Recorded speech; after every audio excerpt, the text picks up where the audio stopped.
ಇವತ್ತಿನ ದಿನ ಪರಮಾತ್ಮನನ್ನ ನೆನಪು ಮಾಡುವಂತಹ ವಿಧಿವಿಧಾನ ಏನು? ಪರಮಾತ್ಮನನ್ನು ಯಾಕೆ ನೆನಪು ಮಾಡಬೇಕು? ಪರಮಾತ್ಮನ ನೆನಪು ಅರ್ಥಾತ್ ಯೋಗ. ಯೋಗ ಅಂದರೆ ಏನು ಅನ್ನೋದನ್ನು ಇವತ್ತು ತಿಳ್ಕೊಳ್ಳೋಣ.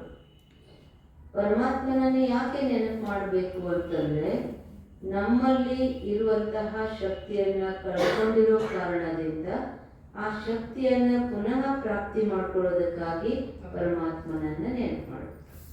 ಈಗ ಬ್ಯಾಟ್ರಿ ಡಿಸ್ಚಾರ್ಜ್ ಆಗಿರ್ತದೆ. ಡಿಸ್ಚಾರ್ಜ್ ಆಯಿತು ಅಂದರೆ ಏನು ಮಾಡ್ತೀವಿ? ಮತ್ತೆ ಚಾರ್ಜ್ ಮಾಡ್ತೀವಿ. ಹಾಗೆ ನಮ್ಮ ಆತ್ಮದ ಶಕ್ತಿ ಕಳ್ಕೊಂಡಿದ್ದೀವಿ, ಡಿಸ್ಚಾರ್ಜ್ ಆಗಿಬಿಟ್ಟದೆ. ಪುನಃ ಇದನ್ನು ಚಾರ್ಜ್ ಮಾಡ್ಕೊಳ್ಬೇಕು ಅಂತಂದರೆ ಪವರ್ ಹೌಸ್ ಜೊತೆಗೆ ಇದನ್ನು ಕನೆಕ್ಷನ್ ಕೊಡಬೇಕು. ಯಾಕೆ ಪರಮಾತ್ಮನನ್ನು ನೆನಪು ಮಾಡಬೇಕು ಅಂದರೆ, ಪ್ರತಿಯೊಬ್ಬರು 4 ರೂಪದ ವಿಚಾರಗಳನ್ನು ಮಾಡ್ತೀವಿ. ಸಕಾರಾತ್ಮಕ, ನಕಾರಾತ್ಮಕ, ವ್ಯರ್ಥ, ಅವಶ್ಯಕ. Positive, negative, waste, necessary. ಈ 4 ರೂಪದ ವಿಚಾರಗಳಲ್ಲಿ ಸಕಾರಾತ್ಮಕ ವಿಚಾರಗಳನ್ನು ಮಾಡಬೇಕು. ಆದರೆ ವರ್ತಮಾನ ಜಗತ್ತಿನಲ್ಲಿ ವೈದ್ಯ ವಿಜ್ಞಾನಿಗಳು ಕಂಡು ಹಿಡಿದಂತೆ ಹೆಚ್ಚು ಸಂಖ್ಯೆಯಲ್ಲಿ ಮಾಡುವಂಥ ವಿಚಾರಗಳು ಯಾವುದು ಅಂದರೆ ನಕಾರಾತ್ಮಕ ಮತ್ತು ವ್ಯರ್ಥ. ನಕಾರಾತ್ಮಕ ಮತ್ತು ವ್ಯರ್ಥ ವಿಚಾರ ಮಾಡಿ ಮಾಡಿ ನಮ್ಮ ಮನಸ್ಸು ವೀಕ್ ಆಗ್ಬಿಡ್ತದೆ. ಈಗ ಅವಶ್ಯಕ ವಿಚಾರಗಳಂತೂ ಮಾಡಲೇಬೇಕು. ಹಸಿವಾದಾಗ ಊಟ ಮಾಡೋದು, ಸ್ನಾನ ಮಾಡೋದು, ಬಟ್ಟೆ ಹಾಕೊಳ್ಳೋದು, ಕೆಲಸ ಮಾಡೋದು, ಇದು ಕಾಮನ್ ಆಗಿ ಎಲ್ಲರೂ ಮಾಡಲೇಬೇಕು. ಈ 3 ವಿಚಾರಗಳಲ್ಲಿ ನೆಗೆಟಿವ್, ವೇಸ್ಟ್ ಮತ್ತು ಶ್ರೇಷ್ಠ ವಿಚಾರ, ಪಾಸಿಟಿವ್ ವಿಚಾರಗಳಲ್ಲಿ ಹೆಚ್ಚು ಸಂಖ್ಯೆ ಮಾಡಬೇಕಾಗಿರೋದು ಪಾಸಿಟಿವ್ನೇ ಮಾಡಬೇಕು, ಸಕಾರಾತ್ಮಕನೇ ಮಾಡಬೇಕಾಗಿದೆ. ಆದರೆ ವರ್ತಮಾನ ಜಗತ್ತಿನ ಪರಿಸ್ಥಿತಿಗೆ ಅನುಸಾರವಾಗಿ ಎಲ್ಲರೂ ಮಾಡ್ತಾ ಇರೋದು ಏನು ಮಾಡ್ತಾ ಇದ್ದೀವಿ? ನಕಾರಾತ್ಮಕ ಮತ್ತು ವ್ಯರ್ಥ ವಿಚಾರಗಳನ್ನ ಹೆಚ್ಚು ಮಾಡ್ತೀವಿ. ಅದಕ್ಕೆ ಮನಸ್ಸಿನ ಶಕ್ತಿಯನ್ನು ಕಳ್ಕೊಂಡಿದ್ದೀವಿ. ಆ ಮನಸ್ಸಿನ ಶಕ್ತಿಯನ್ನು ಕಳ್ಕೊಂಡಿರೋ ಕಾರಣದಿಂದ ಅಶಾಂತಿ, ಅತೃಪ್ತಿ, ಅಸಮಾಧಾನದ ಅನುಭವ ಮಾಡ್ತೀವಿ. ಎಲ್ಲ ಇದ್ರೂ ಕೂಡ ಇನ್ನೂ ನಮ್ಮ ಜೀವನ ಅರ್ಧ ಅರ್ಧ ಅರ್ಧ ಅನ್ನುವ ಅನುಭವ ಮಾಡ್ತೀವಿ. ಯಾಕೆ ಅಂದರೆ ಆ ಒಬ್ಬ ತಂದೆಯ ಪರಿಚಯ ಇಲ್ಲದೆ, ಆ ಒಬ್ಬ ತಂದೆಯ ಜೊತೆಗೆ ಸಂಬಂಧವನ್ನು ಜೋಡಿಸದೆ ನಾವು ನಮ್ಮ ಜೀವನ ಅಪೂರ್ಣದ ಅನುಭವ ಮಾಡ್ತಾ ಇದ್ದೀವಿ. ಅದಕ್ಕೆ ಇವತ್ತಿನ ದಿನ ಪರಮಾತ್ಮನನ್ನ ಹೇಗೆ ನೆನಪು ಮಾಡೋದು, ಯಾಕೆ ನೆನಪು ಮಾಡೋದು ಅಂತಂದರೆ, ನಮ್ಮಲ್ಲಿ ಕಳೆದು ಹೋದಂಥ ಶಕ್ತಿಯನ್ನು ಪುನಃ ಪ್ರಾಪ್ತಿ ಮಾಡ್ಕೊಳ್ಳೋದು. ಯಾವ ರೀತಿ? ನೀರು ಬೇಕು ಅಂತಂದರೆ ನೀರು ಎಲ್ಲಿ ಸಿಗ್ತದೆ ಅಲ್ಲಿಯೇ ಹೋಗ್ಬೇಕಾಗ್ತದೆ. ಹಾಲು ಬೇಕು ಅಂದರೆ ಎಲ್ಲಿ ಸಿಗ್ತದೆ ಅಲ್ಲೇ ಹೋಗ್ಬೇಕಾಗ್ತದೆ. ಹಾಗೆ ಶಾಂತಿ ಬೇಕು ಅಂದರೆ ಶಾಂತಿ ಎಲ್ಲಿ ಸಿಗ್ತದೆ? ಶಾಂತಿ ಪರಮಾತ್ಮ ಶಾಂತಿ ಸಾಗರ. ಪರಮಾತ್ಮನಿಂದಲೇ ಶಾಂತಿಯನ್ನು ಪಡೆಯೋದಕ್ಕೆ ಸಾಧ್ಯ ಆಗ್ತದೆ. ಈಗ ಶಾಂತಿ ಕೊಡುವಂತೆಲ್ಲ ಅದನ್ನು ವ್ಯಕ್ತಿ ಹತ್ತಿರ, ವಸ್ತುವಿನ ಹತ್ತಿರ, ಸಾಧನಗಳ ಹತ್ತಿರ, ಸ್ಥಾನಗಳ ಹತ್ತಿರ ಹೋದ್ರೆ ಸಿಗೋದಕ್ಕೆ ಸಾಧ್ಯ ಇದೆ ಅಂದರೆ ಸಿಗ್ಬೋದು, ಎಷ್ಟು? ಅಲ್ಪ ಕಾಲದಲ್ಲಿ ಮಾತ್ರ. ಈಗ ನೋಡಿ, ನಿಮಗೆ ಒಂದು ಸೀರೆ ಬೇಕಾಗಿದೆ, ಭಾಳ ದಿನದಿಂದ ಅಂಥ ಕಲರ್ ಸೀರೆ, ಅಂಥ ಕ್ವಾಲಿಟಿ ಸೀರೆ ತಗೋಬೇಕು ಅಂತ ಮನಸ್ಸೊಳಗೆ ಇರ್ತದೆ. ಅದು ಒಂದು ದಿನ ನಿಮಗೆ ಸಿಕ್ಬಿಡ್ತು, ಬಹಳ ಖುಷಿ ಆಯಿತು. ಎಷ್ಟು ದಿನದಿಂದ ಇಚ್ಛೆ ಪಡ್ತಿದ್ದೆ, ಇದನ್ನು ಸಿಕ್ಬಿಡ್ತು ಅಂತ ಖುಷಿ ಆಯಿತು. ಅದನ್ನು ನೀವು ಒಂದು 1000 ರೂಪಾಯಿಗೆ ತೊಗೊಂಡು ಬಂದ್ರಿ. ನಿಮ್ಗೆ ಇಚ್ಛೆ ಇತ್ತು, ನಿಮ್ಗೇನಿತ್ತು ಅಂದರೆ ಅದಕ್ಕೆ ಎಷ್ಟರೇ ಬಿಡಿ, ಒಟ್ಟು ನನಗೆ ಅಂಥ ಕ್ವಾಲಿಟಿ, ಅಂಥ ಕಲರ್ ನನಗೆ ಬೇಕಾಗಿತ್ತು, ಅದು ಸಿಕ್ಬಿಡ್ತು. ನೀವು ಮನೆಗೆ ತೊಗೊಂಬರ್ತೀರಿ, ಮತ್ತೆ ನಿಮ್ಮ ಪರಿಚಯದವ್ರು ಇನ್ನೊಬ್ರು ಅವ್ರಿಗೆ ಅಂಥದ್ದೇ ಸೀರೆ ತೊಗೊಂಬರ್ತಾರೆ. ಅವ್ರು ಎಷ್ಟು ಕೊಡ್ತಿರ್ತಾರೆ ಅಂದರೆ 800 ರೂಪಾಯಿ ಕೊಟ್ಟು ತೊಗೊಂಬರ್ತಾರೆ. ಅವಾಗೇನಾಗ್ಬಿಡ್ತದೆ? ಇದು ಎಷ್ಟು ಖುಷಿಯಾಗಿತ್ತಲ್ಲ, ಎಷ್ಟು ದಿನಗಳಿಂದ ನಾನು ಕಾಯ್ತಿದ್ದೆ, ಸಿಕ್ಬಿಡ್ತು ಅಂತ ಎಷ್ಟು ಖುಷಿ ಆಗ್ತಿತ್ತಲ್ಲ. ಅವ್ರು ತಂದು ನಾನು 800 ರೂಪಾಯಿ ತೊಗೊಂಡು ಬಂದೇರಿ ಅಂದ ತಕ್ಷಣನೇ ಅಯ್ಯೋ ನಂದು 200 ರೂಪಾಯಿ ಹೋಯಿತು ಅಂತ ಏನಾಗ್ತದೆ? ವಸ್ತುವಿನಿಂದ ಏನು ಶಾಂತಿ, ಸುಖ ಅನುಭವ ಮಾಡಬೇಕು ಅಂತೀವಿ, ಅದು ಅಲ್ಪ ಕಾಲದ್ದು. ವ್ಯಕ್ತಿಗಳ ಹತ್ರ ಯಾವಾಗ ಅಲ್ಪ ಸಮಯದ ಸುಖದ ಅನುಭವ ಮಾಡ್ತೀವಿ. ಸ್ಥಾನಗಳ ಹತ್ರ ತೀರ್ಥಯಾತ್ರೆಗೆ ಹೋಗ್ತೀವಿ, ಮದುವೆ ಮುಂಜುವಿಗೆ ಹೋಗ್ತೀವಿ, ಮನೋರಂಜನೆ ನೋಡ್ತೀವಿ. ಅಲ್ಲಿ ಹೋದಾಗಷ್ಟು ಮಾತ್ರ ಸಮಾಧಾನ, ಶಾಂತಿ, ಖುಷಿ, ಸುಖ ಅನುಭವ ಆಯಿತು. ಮತ್ತೆ ಯಥಾಸ್ಥಿತಿ ಅದೇ ರೀತಿ ಇರ್ತೀವಿ. ಅದಕ್ಕೆ ಪರಮಾತ್ಮ ನಮಗೆ ನಿಜವಾದ ಶಾಶ್ವತ ಶಾಂತಿಯನ್ನು ಕೊಡುವಂತಹ ಮೂಲ ಅಂದರೆ ಆ ಎಲ್ಲ ಗುಣಗಳಿಗೂ ಸೋರ್ಸ್ ಮೂಲ ಪರಮಾತ್ಮ ಇದ್ದಾರೆ. ಆ ಪರಮಾತ್ಮನ ಜೊತೆಗೆ ಸಂಬಂಧ ಜೋಡಿಸಿದಾಗ ನಾವು ಆ ಶಕ್ತಿಯನ್ನು ಪಡೆಯೋದಕ್ಕೆ ಸಾಧ್ಯ ಇದೆ.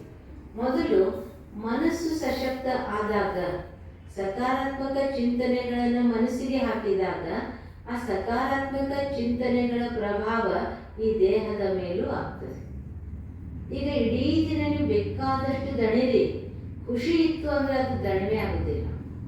ನಿಮ್ಗೆ ಬೇಕಾಗಿರೋರು ಬಂದಿದ್ರು ಅಥವಾ ನಿಮಗೆ ಎಲ್ಲರೂ ಬೇಕಾಗಿರೋರ ಜೊತೆಗೆ ನೀವು ಇದ್ರಿ, ಅವತ್ತೆಷ್ಟೇ ದಣಿವಾಗಲಿ, ರಾತ್ರಿಯಿಂದ ಹಿಡಿದು ಮುಂಜಾನೆಯಿಂದ ಹಿಡಿದು ಇಡೀ ದಿನ ಎಷ್ಟೆಲ್ಲ ಪರಿಶ್ರಮ ಪಟ್ಟು ಮಾಡಿದರೂ ಸಹಿತ ಇಲ್ಲ, ಖುಷಿನೇ ಖುಷಿ, ಯಾವಾಗ ದಣಿವಾಗೋದಿಲ್ಲ.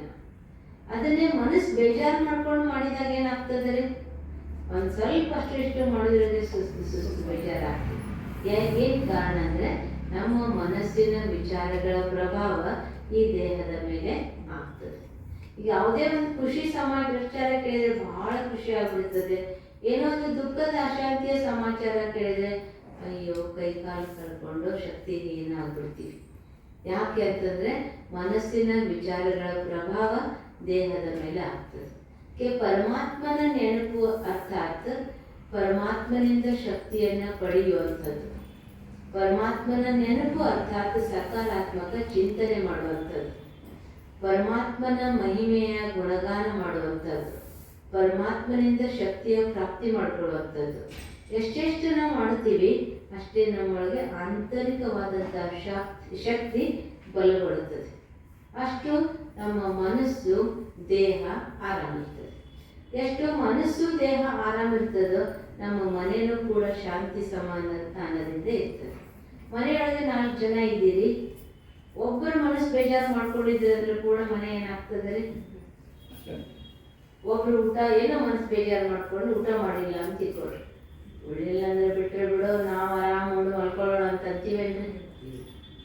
ಮೇಲ್ನೋಟಕ್ಕೆ ಹಂಗಂದ್ರೂ ಸಹಿತ ಮನಸ್ಸು ಏನ್ ಮಾಡ್ತದೆ ರೀ, ಉಪವಾಸ ಮುಕ್ಕೊಳ್ಳೋಣ, ಊಟ ಮಾಡ್ಬೇಕಾಗಿತ್ತು, ಮಾತಾಡ್ಬೇಕಾಗಿತ್ತು, ಆದ್ರೂ ನಾವು ಮಾತಾಡಿಸ್ಬಾರ್ದು ಅಂತ ಅನಿಸ್ತದ. ಕರೆ ನಾವು ಮಾಡೋದು ತಪ್ಪು, ಅವ್ರು ಏನಾರ ಮಾಡಲಿ, ತಪ್ಪು ಮಾಡಲಿ, ಆದರೆ ನಾನು ಈ ರೀತಿ ಮಾಡಬಾರ್ದು, ಮನಸ್ಸೇನಾಗ್ತದೆ. ಅದೇ ಒಬ್ರು ಖುಷಿ ಇದ್ರು ಅಂದ್ರೆ ಎಲ್ಲರೂ ಏನ್ ಮಾಡ್ತೀವಿ, ಆ ಖುಷಿಯನ್ನ ಹಂಚಿಕೊಳ್ತೀವಿ. ಒಬ್ರು ದುಃಖಿ ಆದ್ರೆ ಎಲ್ಲರಿಗೂ ಹಂಚ್ತೀವಿ. ಹಂಗೇನೆ ನಮ್ಮ ಮನಸ್ಸು ದೇಹ ಆರಾಮಿತ್ತು ಅಂದ್ರೆ ಮನೇನೂ ಆರಾಮಿರ್ತದೆ, ಸಮಾಜನೂ ಆರಾಮಾಗ್ತದೆ. ಅದಕ್ಕೆ ನಾವು ಮಾನಸಿಕವಾಗಿ, ದೈಹಿಕವಾಗಿ, ಪಾರಿವಾರಿಕವಾಗಿ, ಸಾಮಾಜಿಕವಾಗಿ ಆರಾಮಾಗಿರ್ಬೇಕು, ಶಾಂತಿ, ನೆಮ್ಮದಿ, ಖುಷಿ, ಸುಖ, ಸೌಹಾರ್ದತೆಯಿಂದ ಇರಬೇಕು ಅಂತಂದ್ರೆ ಪರಮಾತ್ಮನ ನೆನಪು ಬಹಳ ಅವಶ್ಯಕತೆ ಇದೆ. ಇದಕ್ಕೆ ಪರಮಾತ್ಮನ ನೆನಪಿಗೆ ಯೋಗ ಅಂತ ಹೇಳ್ತೀವಿ. ಯೋಗ ಇದರ ಅರ್ಥ ಕೂಡುವುದು, ಜೋಡಿಸುವುದು, ಒಂದಾಗುವುದು ಅಂತ ಅರ್ಥ. ಯೋಗ ಕೂಡುವುದು, ವಿಯೋಗ ಅಂದರೆ ಬೇರೆ ಆಗುವುದು ಅಂತ ಹೇಳ್ತೀವಿ. ಹೀಗೆ ನಮ್ಮ ಮನಸ್ಸು ಪರಮಾತ್ಮನ ಜೊತೆಗೆ ಜೋಡಿಸುವುದಕ್ಕೆ ಯೋಗ, ಸಂಬಂಧ ಅಂತ ಹೇಳ್ತೀವಿ. ಪರಮಾತ್ಮನನ್ನು ನೆನಪು ಮಾಡೋದಕ್ಕೆ ಗೃಹಸ್ಥ ಜೀವನದಲ್ಲಿ ಸಹಜ ರಾಜಯೋಗ ಅಂತ ಹೇಳಲಾಗ್ತದೆ. ಈ ಪರಮಾತ್ಮನು ಕಲಿಸ್ತಾ ಇರುವಂತಹ ಯೋಗ, ಇದಕ್ಕೆ ಗೃಹಸ್ಥ ಜೀವನದಲ್ಲಿ ಸಹಜ ರಾಜಯೋಗ ಅಂತ ಹೇಳಲಾಗ್ತದೆ. ಎಷ್ಟೋ ಜನ ಏನ್ ತಿಳ್ಕೊತಾರೆ, ಯೋಗ ಅಂತಂದ್ರೆ ಆಸನಗಳು ಅಂತ ತಿಳ್ಕೊತಾರೆ, ಅಂಗಾಂಗಗಳಿಂದ ಮಾಡುವಂತಹ ಆಸನಗಳು. ಯೋಗಾಸನಗಳು ಬೇರೆ, ಯೋಗನೇ ಬೇರೆ. ಎಷ್ಟು ಜನ ಏನ್ ತಿಳ್ಕೊತಾರೆ, ನಮಗೆಲ್ಲ ವಯಸ್ಸಾಗಿದೆ, ನಮಗೆಲ್ಲ ಯೋಗ ಮಾಡೋದು ಹೆಂಗಾಗ್ತದೆ. ಮತ್ತೆ ಕೆಲವು ಜನ ಏನ್ ತಿಳ್ಕೊತಾರೆ, ನಾವೆಲ್ಲ ಏನೋ ಹೆಂಗಿದ್ದೀವಿ, ಪರಮಾತ್ಮನ ನೆನಪು ಮಾಡೋದು, ಮನೆ ಮಠ ಸಂಸಾರ ಎಲ್ಲಿ ಬಿಡೋದಕ್ಕಾಗ್ತದೆ. ಮತ್ತೆ ಕೆಲವರು ಏನ್ ತಿಳ್ಕೊತಾರೆ, ನಾವು ಸಂಸಾರಿಗಳಿದ್ದೀವಿ, ನಾವು ಹೆಂಗೆ ಯೋಗ ಮಾಡೋದಕ್ಕಾಗ್ತದೆ ಅಂತ ತಿಳ್ಕೊತಾರೆ. ಇಲ್ಲ, ಈ ಯೋಗ ಅರ್ಥಾತ್ ರಾಜಯೋಗ, ಸಹಜ ರಾಜಯೋಗ, ಗೃಹಸ್ಥ ಜೀವನದಲ್ಲಿ ಸಹಜ ರಾಜಯೋಗ ಅಂತ ಹೇಳಾಗ್ತದೆ. ರಾಜಯೋಗ ಅರ್ಥಾತ್ ನಮ್ಮ ಇಂದ್ರಿಯಗಳ ಮೇಲೆ ರಾಜ ಆಗುವಂತಹ ಯೋಗ. ಈ ಯೋಗದಲ್ಲಿ ಎಲ್ಲ ಯೋಗಗಳು ಒಳಗೊಂಡಿದ್ದಾವೆ. ಸಾಮಾನ್ಯವಾಗಿ ಭಕ್ತಿ ಯೋಗ, ಭಾವಯೋಗ, ಮಂತ್ರಯೋಗ, ಜಪಯೋಗ, ಆಮೇಲೆ ಕರ್ಮಯೋಗ, ಸನ್ಯಾಸ ಯೋಗ ಇತ್ಯಾದಿ ಯೋಗಗಳನ್ನು ತಿಳ್ಕೊಂಡಿದ್ದೀವಿ. ಆ ಎಲ್ಲ ಯೋಗಗಳು ಇದರಲ್ಲಿ ಒಳಗೊಂಡಿಲ್ಲ. ಪ್ರೀತಿಯಿಂದ ಭಾವನೆಯಿಂದ ನೆನಪು ಮಾಡೋದಕ್ಕೆ ಭಾವಯೋಗ, ಭಕ್ತಿ ಯೋಗ ಅಂತ ಹೇಳಿದ್ವಿ. ಆಮೇಲೆ ಜಪ ಮಾಡ್ಕೊಂತ ಭಗವಂತನ ನೆನಪು ಮಾಡ್ತಾ ಇದ್ದೀವಿ ಅಂತಂದ್ರೆ ಜಪ ಯೋಗ ಅಂತ ಹೇಳಿ. ಭಗವಂತನ ನಾಮಸ್ಮರಣೆ ಮಾಡ್ತಾ ಭಗವಂತನ ನೆನಪು ಮಾಡೋದು, ಅದಕ್ಕೆ ಮಂತ್ರ ಯೋಗ ಅಂತ ಹೇಳಿದ್ವಿ. ಕೆಲಸ ಕಾರ್ಯಗಳನ್ನು ಮಾಡ್ತಾ ಭಗವಂತನ ನೆನಪು ಮಾಡೋದಕ್ಕೆ ಕರ್ಮಯೋಗ ಅಂತೇಳಿ. ಕೆಟ್ಟ ಗುಣಗಳನ್ನ, ದುಷ್ಟ ಚಟಗಳನ್ನ ಬಿಟ್ಟು ಭಗವಂತನನ್ನ ನೆನಪು ಮಾಡೋದಕ್ಕೆ ಕರ್ಮಯೋಗ ಅಂತ ಹೇಳಿದ್ವಿ. ಅದಕ್ಕೆ ಯೋಗ ಅಂತಂದ್ರೆ ಎಲ್ಲಾ ಯೋಗಗಳು ಇದರಲ್ಲಿ ಒಳಗೊಂಡಿದ್ದಾವೆ. ಎಲ್ಲಕ್ಕಿಂತ ಮುಖ್ಯವಾಗಿರುವಂಥದ್ದಂತಂದ್ರೆ ನಮ್ಮ ಇಂದ್ರಿಯಗಳನ್ನ ನಮ್ಮ ಕಂಟ್ರೋಲಲ್ಲಿ ಇಟ್ಕೊಳ್ಳೋದು, ರೂಲಿಂಗ್ ಪವರ್, ಕಂಟ್ರೋಲಿಂಗ್ ಪವರ್ ಪಡೆಯುವಂತಹ ಯೋಗ. ಇದಕ್ಕೆ ಸಹಜ ರಾಜಯೋಗ ಅಂತ ಹೇಳಾಗ್ತದೆ. ನಾನು ಆತ್ಮ ರಾಜ, ನನ್ನ ಇಂದ್ರಿಯಗಳ ಪ್ರಜೆಗಳು. ಈಗ ರಾಜ ಸೀಟ್ ಮೇಲೆ ಕುತ್ಕೊಂಡಿದ್ದ ಅಂತಂದ್ರೆ ಎಲ್ಲಾ ಪ್ರಜೆಗಳು ಕೆಲಸ ಕೇಳ್ತಾರೆ. ರಾಜ ಸೀಟ್ ಬಿಟ್ಟು ಕೆಳಗಡೆ ಇಳಿದಿದ್ದ, ಆರಾಮ್ ಉಂಡು ತಿಂದು ಕುಡಿದು ಮಜಾ ಮಾಡ್ಕೊತ ಇದ್ದ ಅಂತಂದ್ರೆ ಪ್ರಜೆಗಳು ಮಾತು ಕೇಳ್ತಾರೆ ಅಂತ ತಂದೆ ಹೇಳ್ತಾರೆ. ಹಾಗೆ ನಾನು ಆತ್ಮ ನನ್ನ ಸ್ವ ಸ್ಥಿತಿಯಲ್ಲಿ ಸ್ಥಿತ ಆಗಿದ್ದಾಗ, ನಾನು ಆತ್ಮ ನನ್ನ ಸ್ವಯಂನ ಗುಣಗಳ ಸ್ಮೃತಿಯಲ್ಲಿ ಇರುವಂತಹ ಅಭ್ಯಾಸ ಮಾಡ್ತಾ ಇದ್ದಾಗ, ನಾನು ಆತ್ಮ ಸ್ವಯಂನ ಶಕ್ತಿಯನ್ನ ಜಾಗೃತ ಮಾಡಿಕೊಂಡಾಗ ನಾನು ನನ್ನ ಸೀಟ್ ಮೇಲೆ ಕೂತ್ಕೊಳ್ಳೋದಕ್ಕೆ ಯೋಗ್ಯ ಇರ್ತೀನಿ. ಯಾವಾಗ ಆತ್ಮ ಆತ್ಮಾಭಿಮಾನ, ಸ್ವಾಭಿಮಾನ, ಆತ್ಮದ ಅಂತರ್ಮುಖತೆಯ ಸ್ಥಿತಿಯಲ್ಲಿ ಸ್ಥಿತ ಆಗಿದ್ದಾಗ ನಮ್ಮ ಇಂದ್ರಿಯಗಳು ತನ್ನಿಂತಾನೇ ಮಾತನ್ನ ಕೇಳ್ತವೆ. ಯಾವಾಗ ಮಾತು ಕೇಳೋದಿಲ್ಲ? ನಾನು ಆತ್ಮ ಅನ್ನೋದನ್ನ ಮರೆತು ದೇಹದ ಅಭಿಮಾನದಲ್ಲಿ ಬಂದಾಗ, ಕಾಮ, ಕ್ರೋಧ, ಲೋಭ, ಮೋಹ, ಅಹಂಕಾರ, ಈರ್ಷ್ಯ, ದ್ವೇಷ, ಭಯ, ಚಿಂತೆ, ರೋಗ, ಈ ಬಾಹ್ಯದಲ್ಲಿ ಯಾವಾಗ ಬರ್ತೀವಿ, ಬಾಹ್ಯ ಜಗತ್ತಿನ ಆಕರ್ಷಣೆಗಳಿಗೆ ವಶ ಆಗ್ತೀವಿ, ಆಗ ಆತ್ಮದ ಮಾತು ಯಾವುದು ಇಂದ್ರಿಯಗಳು ಕೇಳೋದಿಲ್ಲ. ರಾಜಯೋಗ ಅಂತಂದ್ರೆ ನಾನು ಆತ್ಮ ರಾಜ, ನನ್ನ ಇಂದ್ರಿಯಗಳು ಕರ್ಮಚಾರಿಗಳು. ನಾನು ಕೊಟ್ಟ ಆದೇಶದ ಅನುಸಾರವಾಗಿ ನನ್ನ ಕಂಟ್ರೋಲ್ನಲ್ಲಿ ಇರುವಂತಹ ಶಕ್ತಿಯನ್ನ ಪಡೆಯೋದೇ ರಾಜಯೋಗ. ಯಾವ ರೀತಿ ಯೋಗ ಅಂದ್ರೆ ನೆನಪು. ಯೋಗ ಅಂದ್ರೆ ಕಠಿಣ, ಕಷ್ಟ ಅಲ್ಲ. ಈಗ ನಾವಿಲ್ಲಿ ಕೂತ್ಕೊಂಡಿದ್ದೀವಿ, ನಮ್ಮ ಸಂಬಂಧಿ ಮನೆಯೊಳಗಿದ್ದಾರೆ, ಬೇರೆ ಊರಲ್ಲಿದ್ದಾರೆ, ಬೇರೆ ದೇಶದಲ್ಲಿದ್ದಾರೆ. ಅವ್ರನ್ನ ನೆನಪು ಮಾಡಬೇಕು ಅಂತಂದ್ರೆ ಇಂತಹ ಸ್ಥಾನದಲ್ಲೇ ಕೂತ್ಕೋಬೇಕು, ಇಷ್ಟು ಸಮಯದಲ್ಲೇ ಕೂತ್ಕೋಬೇಕು, ಇಂತಹ ಸ್ಥಿತಿಯಲ್ಲೇ ಕೂತ್ಕೊಳ್ಬೇಕು, ಇದೇ ರೀತಿ ಅಗರಬತ್ತಿ ಹಚ್ಚಬೇಕು, ದೀಪ ಹಚ್ಚಬೇಕು, ಏನಾದರೂ ನಿಯಮ ಇದೆ ಎಂದು ನೆನಪು ಮಾಡಬೇಕು. ಅಂದ್ರೆ ಯಾವಾಗ ನೆನಪು ಮಾಡ್ತೀವಿ? ಅವರ ಪರಿಚಯ ಇದ್ದಾಗ ಸಹಜವಾಗಿ ನೆನಪು ಮಾಡ್ತೀವಿ. ಒಂದು ಪರಿಚಯ ಬೇಕು, ಒಂದು ಅವ್ರು ಎಲ್ಲಿದ್ದಾರೆ ಅಂತ ಬೇಕು, ಇನ್ನೊಂದು ಅವರಿಂದ ನನಗೇನು ಪ್ರಾಪ್ತಿ ಅನ್ನೋದಿರಬೇಕು, ಇನ್ನೊಂದು ಅವ್ರ ಜೊತೆ ನನ್ನ ಸಂಬಂಧ ಏನು ಅನ್ನೋದಿದ್ದಾಗ ಸಹಜವಾಗಿ ನಾವು ಎಲ್ಲೋ ಇರಲಿ, ಯಾವಾಗೇ ಇರಲಿ, ಎಂಥದೇ ಪರಿಸ್ಥಿತಿಯಲ್ಲಿರಲಿ ಸಹಜವಾಗಿ ನೆನಪು ಮಾಡ್ಬೋದು. ಹಾಗೆಯೇ ಪರಮಾತ್ಮ ನಮ್ಮ ತಂದೆ, ನಾವು ಆತನ ಮಕ್ಕಳು. ಆ ತಂದೆಯನ್ನು ನೆನಪು ಮಾಡಬೇಕು ಅಂದರೆ ಆ ಪರಮಾತ್ಮ ಯಾರು, ಎಲ್ಲಿದ್ದಾರೆ, ಅವರ ರೂಪ ಏನು, ಗುಣ ಏನು, ಕರ್ತವ್ಯ ಏನು, ಅವರಿಗೂ ನಮಗೂ ಸಂಬಂಧ ಏನು, ಹಾಗೂ ಪರಮಾತ್ಮ ಇರುವಂಥ ಸ್ಥಾನ ಯಾವುದು, ಪರಿಚಯ ಇದ್ದಾಗ ನಾವು ಎಲ್ಲೇ ಇದ್ರೂ ನೆನಪು ಮಾಡ್ಬೋದು.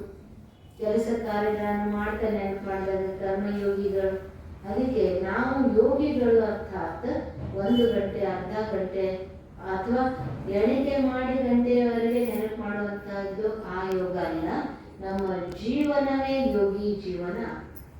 ಯಾಕಂದ್ರೆ ಪರಮಾತ್ಮ ನಮ್ಮ ತಂದೆ ಅಂದಮೇಲೆ ಕ್ಷಣ ಕ್ಷಣಕ್ಕೂ ಏನ್ ಮಾಡ್ತೀವಿ? ಆ ತಂದೆ ರೂಪ, ಗುಣ, ಕರ್ತವ್ಯ, ಸ್ಥಾನ, ಅವ್ರ ಜೊತೆ ನಮ್ಮ ಸಂಬಂಧ ಇದು ಸಹಜವಾಗಿ ಗೊತ್ತಾಗ್ತದೆ. ಅದಕ್ಕೆ ಸಹಜವಾಗಿ ನಾವು ಪರಮಾತ್ಮನನ್ನ ನೆನಪು ಮಾಡೋದಕ್ಕೆ ಸಾಧ್ಯ ಆಗ್ತದೆ. ಆಧಾರ ಸ್ತಂಭದ ನೋಡ್ರಿ, ಪರಮಾತ್ಮನು ನೆನಪು ಮಾಡಬೇಕು ಅಂತಂದ್ರೆ ಯಾವ ರೀತಿ ಮಗನು ತಂದೆಯನ್ನ ನೆನಪು ಮಾಡ್ತಾನೆ, ಕಷ್ಟ ಅದೇನ್ರಿ? ಹಾಗೆ ನಾವು ಆತ್ಮಗಳು ನಮ್ಮ ತಂದೆಯನ್ನು ನೆನಪು ಮಾಡೋದೇ ಯೋಗ. ಈಗಾಗಲೇ ನಮ್ಮ ಮನಸ್ಸು ಅನೇಕ ಕಡೆಗೆ ಹರಿದಂಚು ಹೋಗ್ಬಿಟ್ಟದೆ. ವಸ್ತುಗಳ ಕಡೆಗೆ ಕಾಮ, ಕ್ರೋಧ, ಲೋಭ, ಮೋಹ, ಅಹಂಕಾರ, ಗುರುಗಳು ಅನೇಕ ಕಡೆಗೆ ಮನಸ್ಸು ಹರಿದಂಚು ಹೋಗ್ಬಿಟ್ಟದೆ. ಆ ಹರಿದು ಹಂಚು ಹೋಗಿರುವಂತ ಮನಸ್ಸನ್ನ ಒಂದು ಕಡೆಗೆ ಜೋಡಿಸುವುದೇ ಯೋಗ. ಅದು ಪರಮಾತ್ಮನ ಜೊತೆಗೆ ಜೋಡಿಸುವಂತದ್ದೇ ಯೋಗ. ಈಗ ಒಂದು ಪೈಪಿಗೆ 4-5 ಟ್ಯಾಪ್ ಹಚ್ಚಾರ, ನಳ ಹಚ್ಚಾರ. 4-5 ಚಾಲು ಮಾಡಿಬಿಟ್ಟಿವಿ ಅಂದ್ರೆ ನೀರು ಹೆಂಗ್ ಬರ್ತದ್ರಿ? ಸಣ್ಣಗೆ ಬರ್ತದೆ. ಆ ಎಲ್ಲ ಬಂದ್ ಮಾಡಿ ಒಂದೇ ಚಾಲು ಮಾಡಿದೀವಿ ಅಂದ್ರೆ ಏನಾಗ್ತದೆ? ಫೋರ್ಸ್ ಆಗ್ತದೆ. ಹಾಗೆ ನಮ್ಮ ಮನಸ್ಸು ಅನೇಕ ಕಡೆಗೆ ಹರಿದಂಚು ಹೋಗ್ಬಿಟ್ಟದೆ. ಆ ಹರಿದಂಚು ಹೋಗಿರುವಂತ ಮನಸ್ಸನ್ನ ದಿನದಲ್ಲಿ ಒಂದು ಅರ್ಧ ಗಂಟೆ ಆದ್ರೂ ಎಲ್ಲ ಕಡೆಗಿರುವಂತಹ ಬುದ್ಧಿಯೋಗವನ್ನ ಕಟ್ ಮಾಡಿ ನಮ್ಮ ಮನಸ್ಸನ್ನ ಏಕಾಗ್ರ ಮಾಡಿ ಒಬ್ಬ ತಂದೆಯ ಜೊತೆಗೆ ಜೋಡಿಸಿದಾಗ ಆ ತಂದೆಯಿಂದ ಪೂರ್ಣವಾದ ಶಕ್ತಿಯನ್ನು ಪಡೆಯೋದಕ್ಕೆ ಸಾಧ್ಯ ಆಗ್ತದೆ. ಅದಕ್ಕೆ ಸಹಜವಾಗಿ ನಾವು ಪರಮಾತ್ಮನನ್ನ ನೆನಪು ಮಾಡೋದಕ್ಕೆ ಸಾಧ್ಯ. ಯಾಕೆಂದ್ರೆ ಪರಮಾತ್ಮ ಎಲ್ಲ ಗುಣಗಳ ಸಾಗರ. ಪರಮಾತ್ಮನೇ ಎಲ್ಲದಕ್ಕೂ ಮೂಲ, ಎಲ್ಲ ಗುಣಗಳಿಗೂ ಮೂಲ ಇದ್ದಾರೆ. ಅಂದಮೇಲೆ ಒಬ್ಬನನ್ನ ನೆನಪು ಮಾಡಿದಾಗ ಆ ಒಬ್ಬನಿಂದ ನಾವೆಲ್ಲ ಶಕ್ತಿಗಳನ್ನ ಪ್ರಾಪ್ತಿ ಮಾಡ್ಕೊಳ್ತೀವಿ. ಅದಕ್ಕೆ ಸಹಜ ರಾಜಯೋಗ ಅಂತ ಹೇಳಲಾಗ್ತದೆ. ಆಮೇಲೆ ಜೈಸಾ ಸೋಚೇಗ ವೈಸಾ ಬಂಜಾಯೇಗ ಅಂತ ಹೇಳ್ತೀವಿ. ಯಾರ ಸಂಘದಲ್ಲಿ ಇರ್ತೀವಿ ಅದೇ ರಂಗ ಆಗ್ತದೆ, ಹೌದೇ? ಅದಕ್ಕೆ ಪರಮಾತ್ಮನ ಸಂಘದಲ್ಲಿರುವಂತಹ ಅಭ್ಯಾಸ ಮಾಡಿದೀವಿ. ಇದಕ್ಕೆ ಆತ್ಮ ಪರಮಾತ್ಮರ ಅನುಸಂಧಾನ ಅಂತ ಹೇಳಲಾಗ್ತದೆ. ನಾವು ಆತ್ಮಗಳು ಪರಮಾತ್ಮನ ಜೊತೆಗೆ ಒಂದಾಗಿರುವಂತಹ ಅಭ್ಯಾಸ ಮಾಡೋದು. ಈಗ ನಾನು ನಿಮ್ಮ ಗೆಳೆತನ ಕಟ್ಟಿದೆ, ದಿನಾ ನಿಮ್ಮ ಜೊತೆಗೆ ಇರೋದು, ನಿಮ್ಮ ಜೊತೆ ಹೇಳೋದು, ನಿಮ್ಮ ಜೊತೆ ತಿರುಗಾಡೋದು, ನಿಮ್ಮ ಜೊತೆಗೆ ಮಾತಾಡೋದು, ಯಾವಾಗಲೂ ನಿಮ್ಮ ಜೊತೆಗೆ ಮಾಡ್ತಾ ಇದೆಯಾ ಅಂತಂದ್ರೆ ಸ್ವಲ್ಪ ಅಂಶಗಳಾದ್ರೂ ನಿಮ್ಮದು ನನ್ನ ಹತ್ರ ಏನಾಗ್ತದೆ? ಬಂದೇ ಬರ್ತದೆ. ಯಾಕಂದ್ರೆ ಸಂಘದ ಪ್ರಭಾವ ಅಂತ ಹೇಳ್ತೀವಿ. ಯಾವ ರೀತಿ ಬಣ್ಣದ ಬಟ್ಟೆ ಜೊತೆಗೆ ಬಿಳಿ ಬಟ್ಟೆ ಇಟ್ಟಿವಿ ಅಂತಂದ್ರೆ ಏನಾಗ್ತದೆ? ಬಿಳಿ ಬಟ್ಟೆಗೆ ಆಟೋಮೆಟಿಕ್ ಆಗಿ ತಂತಾನೆ ಬಣ್ಣ ಹತ್ತುತ್ತದೆ. ಹಾಗೆ ನಾವು ಪರಮಾತ್ಮನ ಜೊತೆಗೆ ಇರುವಂತಹ ಅಭ್ಯಾಸ ನಿರಂತರ ಮಾಡ್ತಾ ಇದ್ದೀವಿ ಅಂತಂದ್ರೆ ಆ ಪರಮಾತ್ಮನ ಸಂಘದ ಬಣ್ಣ ನಮಗೆ ತನ್ನಿಂತಾನೆ ಹತ್ತುತ್ತದೆ. ಯಾಕಂದ್ರೆ ನಾವು ಆತ್ಮಗಳ ಗುಣನೂ ಕೂಡ ಪರಮಾತ್ಮನಲ್ಲಿರುವಂತಹ ಗುಣಗಳೇ ಇದ್ದಾವೆ.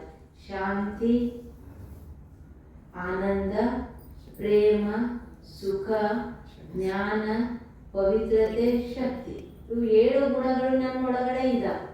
ಪರಮಾತ್ಮನಲ್ಲಿರುವಂತಹ ಗುಣಗಳು ಕೂಡ ಶಾಂತಿಯ ಸಾಗರ, ಪ್ರೇಮ ಸಾಗರ, ದಯಾ ಸಾಗರ, ಕರುಣಾ ಸಾಗರ, ಆನಂದ ಸಾಗರ, ಜ್ಞಾನದ ಸಾಗರ, ಸುಖದ ಸಾಗರ, ಪವಿತ್ರತಾ ಸಾಗರ, ಶಕ್ತಿಯ ಸಾಗರ. ಅಂದಮೇಲೆ ಅವನಲ್ಲಿರುವಂತಹ ಗುಣಗಳು ಶಕ್ತಿ ಯಾವುದು? ಸಾಗರದಷ್ಟು. ನನ್ನಲ್ಲಿರುವಂಥದ್ದು ಗಾಗರದಷ್ಟು. ನನ್ನ ಹತ್ರ ಸೀಮೆ ಇದೆ, ಲಿಮಿಟ್ ಇದೆ. ಅವನ ಹತ್ರ ಅನ್ಲಿಮಿಟ್ ಇದೆ, ನಿಸ್ಸೀಮ ಇದೆ. ಅಂದಮೇಲೆ ಅವನ ಜೊತೆಗೆ ನಾನು ಇದ್ದೆ ಅಂತಂದ್ರೆ ನನ್ನ ಹತ್ರ ಇಷ್ಟೇ ಅದ ಅಂತ ಅನುಭವ ಮಾಡೋದಿಲ್ಲ. ನಾನು ನೀರೊಳಗೆ ಮುಳುಗಿದಾಗ, ಸಾಗರದೊಳಗೆ ಮುಳುಗ್ತಾ ಇದ್ದೀನಿ ಅಂತ ತಿಳ್ಕೊಳ್ಳಿ. ಮುಳುಗಿದಾಗ ನನ್ನ ಹತ್ರ ಇಷ್ಟೇ ನೀರು ಅಂತೀನಿ ಅಲ್ರಿ, ಅವಾಗ ಏನು ಅನುಭವ ಮಾಡ್ತೀನಿ? ಪೂರ್ಣ ಮುಳುಗಿರುವಂಥ ಅನುಭವ ಮಾಡ್ತೀನಿ. ಹಾಗೆ ಎಷ್ಟೆಷ್ಟು ನಾವು ಪರಮಾತ್ಮನ ಜೊತೆಗೆ ಸಂಬಂಧವನ್ನು ಜೋಡಿಸ್ತೀವಿ ಅಷ್ಟು ಪರಮಾತ್ಮನಿಂದ ಆ ಶಕ್ತಿಯನ್ನು ತಗೊಳ್ತೀವಿ. ಇಂದ್ರಿಯಾತೀತ ಸುಖದ ಅನುಭವವನ್ನು ಮಾಡ್ತೀವಿ, ಇಂದ್ರಿಯಾತೀತ ಆನಂದದ ಅನುಭವ ಮಾಡ್ತೀವಿ. ಈ ಇಂದ್ರಿಯಗಳಿಗೆ ಅನುಭವ ಆಗುವಂಥದ್ದು ಲಿಮಿಟ್ ಇದೆ. ಇಂದ್ರಿಯಾತೀತ ಅನುಭವ ಏನು ಮಾಡ್ತೀವಿ, ಅದಕ್ಕೆ ಸೀಮೆ ಅನ್ನುವಂಥದ್ದು ಇಲ್ಲ. ಈ ಇಂದ್ರಿಯಗಳಿಗೆ ಅನುಭವ ಮಾಡುವಂಥದ್ದು ಈ ಸ್ಥಾನ ಇರ್ಬೋದು, ಅಥವಾ ಈ ಒಂದು ಸಿಚುವೇಶನ್ ಇರ್ಬೋದು, ಅಥವಾ ಈ ಪರಿಸ್ಥಿತಿಗಳಿರ್ಬೋದು, ವಾತಾವರಣ ಇರ್ಬೋದು, ಅದು ನನಗೆ ಸಿಕ್ಕಾಗ ಮಾತ್ರ ಅನುಭವ ಮಾಡ್ತೀನಿ. ಈಗ ಒಬ್ರು ಹಾಡ್ತಾ ಇದ್ದಾರೆ ಅಂದರೆ ಇಂಪಾಗಿರುವ ಅನುಭವ ಮಾಡ್ತೀನಿ. ಒಬ್ರು ಡಾನ್ಸ್ ಮಾಡ್ತಾ ಇದ್ದಾರೆ, ನಾವು ಸುಂದರ ಇರುವಂಥ ಅನುಭವ ಮಾಡ್ತೀನಿ. ಸುಂದರ ದೃಶ್ಯ ನೋಡಿದೆ ಅಂದರೆ ಇಂದ್ರಿಯಗಳಿಗೆ ಗೋಚರ ಆಗುವಂಥವು ಏನಿದಾವೋ, ಇಂದ್ರಿಯಗಳಿಂದ ಅನುಭವ ಮಾಡುವಂಥವು ಏನಿದಾವೋ ಅವೆಲ್ಲವೂ ಸೀಮೆ ಇದೆ. ಆದರೆ ನಾನು ಇಂದ್ರಿಯಾತೀತದ ಅನುಭವ ಏನು ಮಾಡ್ತೀನಿ ಅದು ಶಬ್ದಗಳಿಂದ ಹೇಳೋದಕ್ಕೂ ಬರುವುದಿಲ್ಲ, ಬಾಯಿಯಿಂದ ವರ್ಣನೆ ಮಾಡೋದಕ್ಕೂ ಬರುವುದಿಲ್ಲ. ಅದನ್ನು ಆಂತರಿಕವಾಗಿ ಅನುಭವ ಮಾಡ್ತೀವಿ. ಆ ಆಂತರಿಕವಾಗಿ ಅನುಭವ ಮಾಡುವಂತಹ ಶಕ್ತಿಗೆ ಪರಮಾತ್ಮನಿಂದ ಪಡೆದಿರುವಂತಹ ಶಕ್ತಿ ಅಂತ ಹೇಳಿ. ಅದು ಕಣ್ಣಿಗೆ ಕಾಣುವಂಥದ್ದು ಅಲ್ಲ. ಕಣ್ಣಿಗೆ ಕಾಣ್ತದೆ ಅಂದ್ರೆ ಈಗ ಕರೆಂಟ್ ಲೈಟ್ ಬಲ್ಬ್ ನಾವು ಎಷ್ಟು ವೋಲ್ಟೇಜ್ ಹಾಕ್ತೀವಿ ಅಷ್ಟು ದೊಡ್ಡ ಬೆಳಕು ಬರ್ತದೆ. ಆದರೆ ಬೆಳಕು ನಮಗೆ ಕಾಣಿಸ್ತದೆ. ಆ ಬೆಳಕಿಗೆ ಏನು ಶಕ್ತಿ ಪೂರಕ ಆಗ್ತಾ ಇದೆಯೋ ಆ ಶಕ್ತಿ ನಮಗೆ ಏನಾದ್ರು ಕಾಣ್ತದೆ ಅಂದ್ರೆ ಇಲ್ಲ. ಹಾಗೆ ಪರಮಾತ್ಮನಿಂದ ನಾವೇನು ಶಕ್ತಿ ತಗೊಳ್ತಾ ಇದ್ದೀವಿ ಆ ಶಕ್ತಿ ನಾವು ಕಣ್ಣಿನಿಂದ ಅಥವಾ ಇಂದ್ರಿಯಗಳಿಂದ ಅನುಭವ ಮಾಡೋದಕ್ಕೆ ಸಾಧ್ಯ ಇಲ್ಲ. ಇಂದ್ರಿಯಾತೀತ ಅನುಭವ ಮಾಡ್ತೀವಿ. ಇದಕ್ಕೆ ಯೋಗ ಅಂತ ಹೇಳಲಾಗ್ತದೆ. ಹೇಳಿ ಪರಮಾತ್ಮನನ್ನು ನೆನಪು ಮಾಡಬೇಕು ಅಂತಂದ್ರೆ 4 ಮಾತುಗಳನ್ನು ನಮ್ಮ ಜೀವನದಲ್ಲಿ ಅಳವಡಿಸಿಕೊಳ್ಬೇಕು. ಆ 4 ಮಾತುಗಳು ಯಾವುದು? ಈಗ ಒಂದು ಆಸನದ ಮೇಲೆ ಕೂಡಬೇಕು, ಚೇರ್ ಮೇಲೆ ಕೂಡಬೇಕು ಅಂದ್ರೆ 4 ಕಾಲು ಸರಿಯಾಗಿತ್ತು ಅಂದ್ರೆ ಕೂಡ್ತೀವಿ. ಒಂದು ಕಾಲ ಒಂದು ಅರ್ಧ ಇಂಚು ಕಡಿಮೆ ಇತ್ತು ಅಂದ್ರೆ ಏನಾಗ್ತದೆ? ಕುಂಟಾಡ್ತದೆ. ಕಂಫರ್ಟ್ ಆಗಿ ಆರಾಮಾಗಿ ಕೂಡೋದಕ್ಕೆ ಆಗುದಿಲ್ಲ. ಅದು ಯಾವಾಗ ಎಷ್ಟೊತ್ತನ ಕುಂಟದ ಮೇಲೆ ಕುತ್ಕೊಂಡಿದ್ದೀವಿ ಅಷ್ಟೊತ್ತ ನಮ್ಮ ಮನಸ್ಸು ಬುದ್ಧಿನೂ ಸಹಿತ ಏನಾಗ್ತಾ ಇರ್ತದೆ? ಕುಂತಾನೆ ಇರ್ತದೆ. ಹಾಗೆ ನಾವು ಆತ್ಮಗಳ ಒಂದು ಪರಮಾತ್ಮನ ಜೊತೆಗೆ ನೆನಪು ಮಾಡ್ತಾ ಶಕ್ತಿಯನ್ನು ಪಡೆದುಕೊಳ್ಬೇಕು ಅಂತಂದ್ರೆ 4 ಅದಕ್ಕೆ ಇಂತಹ ಶ್ರೇಷ್ಠ ಸಂಘ ನಮಗೆ ಸತ್ಯ ಸಂಘ ಅನ್ನುವಂಥದ್ದು ಬೇಕು. ಅವಾಗ ನಾವು ಪರಮಾತ್ಮನನ್ನ ಸರಳವಾಗಿ ನೆನಪು ಮಾಡೋದಕ್ಕೆ ಸಾಧ್ಯ ಆಗ್ತದೆ. ಈಗ ಒಂದು ಮಗುವು ಕೇಳಿದ್ರು ಕೂಡ ಏನ್ ಟೆನ್ಷನ್ ಮಾಡ್ತೀರಿ, ನನಗೆ ಏನ್ ಕಿರಿಕಿರಿ ಮಾಡ್ತೀರಿ, ಏನ್ ಕಷ್ಟ ಕೊಡ್ತೀರಿ ಅಂತ ಸಣ್ಣ ಮಗುವಿಗೆ ಸಹಿತ ಏನಾಗ್ತಾ ಇದೆ? ಆ ಟೆನ್ಷನ್ ಅನುಭವ ಆಗ್ತಾ ಇದೆ. ಯಾಕೆ ಅಂತಂದ್ರೆ ಇವತ್ತು KG ಇಂದ PG ವರೆಗೆ ಶಿಕ್ಷಣವನ್ನು ನಾವು ಪಡೀತಾ ಇದ್ದೀವಿ. ಆದರೆ ನಾವು ಪಡೆದುಕೊಳ್ಳುವಂತಹ ಶಿಕ್ಷಣದ ಜೊತೆಗೆ ಅಧ್ಯಾತ್ಮದ ಶಿಕ್ಷಣ, ಆತ್ಮದ ಶಿಕ್ಷಣ ಹಾಗೂ ಪರಮಾತ್ಮನ ನೆನಪಿನಿಂದ ಶಕ್ತಿಯನ್ನು ಪಡೆಯುವಂತಹ ಶಿಕ್ಷಣ ಎಷ್ಟು ನಾವು ತಗೊಳ್ತಾ ಇದ್ದೇವೆ ಅಥವಾ ಎಷ್ಟು ನಾವು ಕೊಡ್ತಾ ಇದ್ದೇವೆ ಅಂತ ಪ್ರಶ್ನೆ ಮಾಡಿದಾಗ ಉತ್ತರ ಸಿಗುವುದು ಎಷ್ಟಿದೆ? ಎಲ್ಲೋ ಕೆಲವೊಂದು ಕಡೆ ಅಲ್ಪ ಪ್ರಯತ್ನ ಮಾತ್ರ ನಡೀತಾ ಇದೆ. ಅದಕ್ಕೆ ಇವತ್ತು ಸಣ್ಣ ಸಣ್ಣ ಮಕ್ಕಳು ಸುಯಿಸೈಡ್ ಮಾಡ್ಕೊಳ್ತಾರೆ. ಯಾಕಂದ್ರೆ ಆಂತರಿಕ ಬಲ ಕಳ್ಕೊಳ್ತಾ ಇದ್ದೀವಿ. ಅದ್ರ ಬದಲು ದೇಹ ಸದೃಢ ಮಾಡ್ಕೊಳ್ಳುವಂತ ಶಿಕ್ಷಣ ಎಷ್ಟು ಕೊಡ್ಲಾಗ್ತದೆ?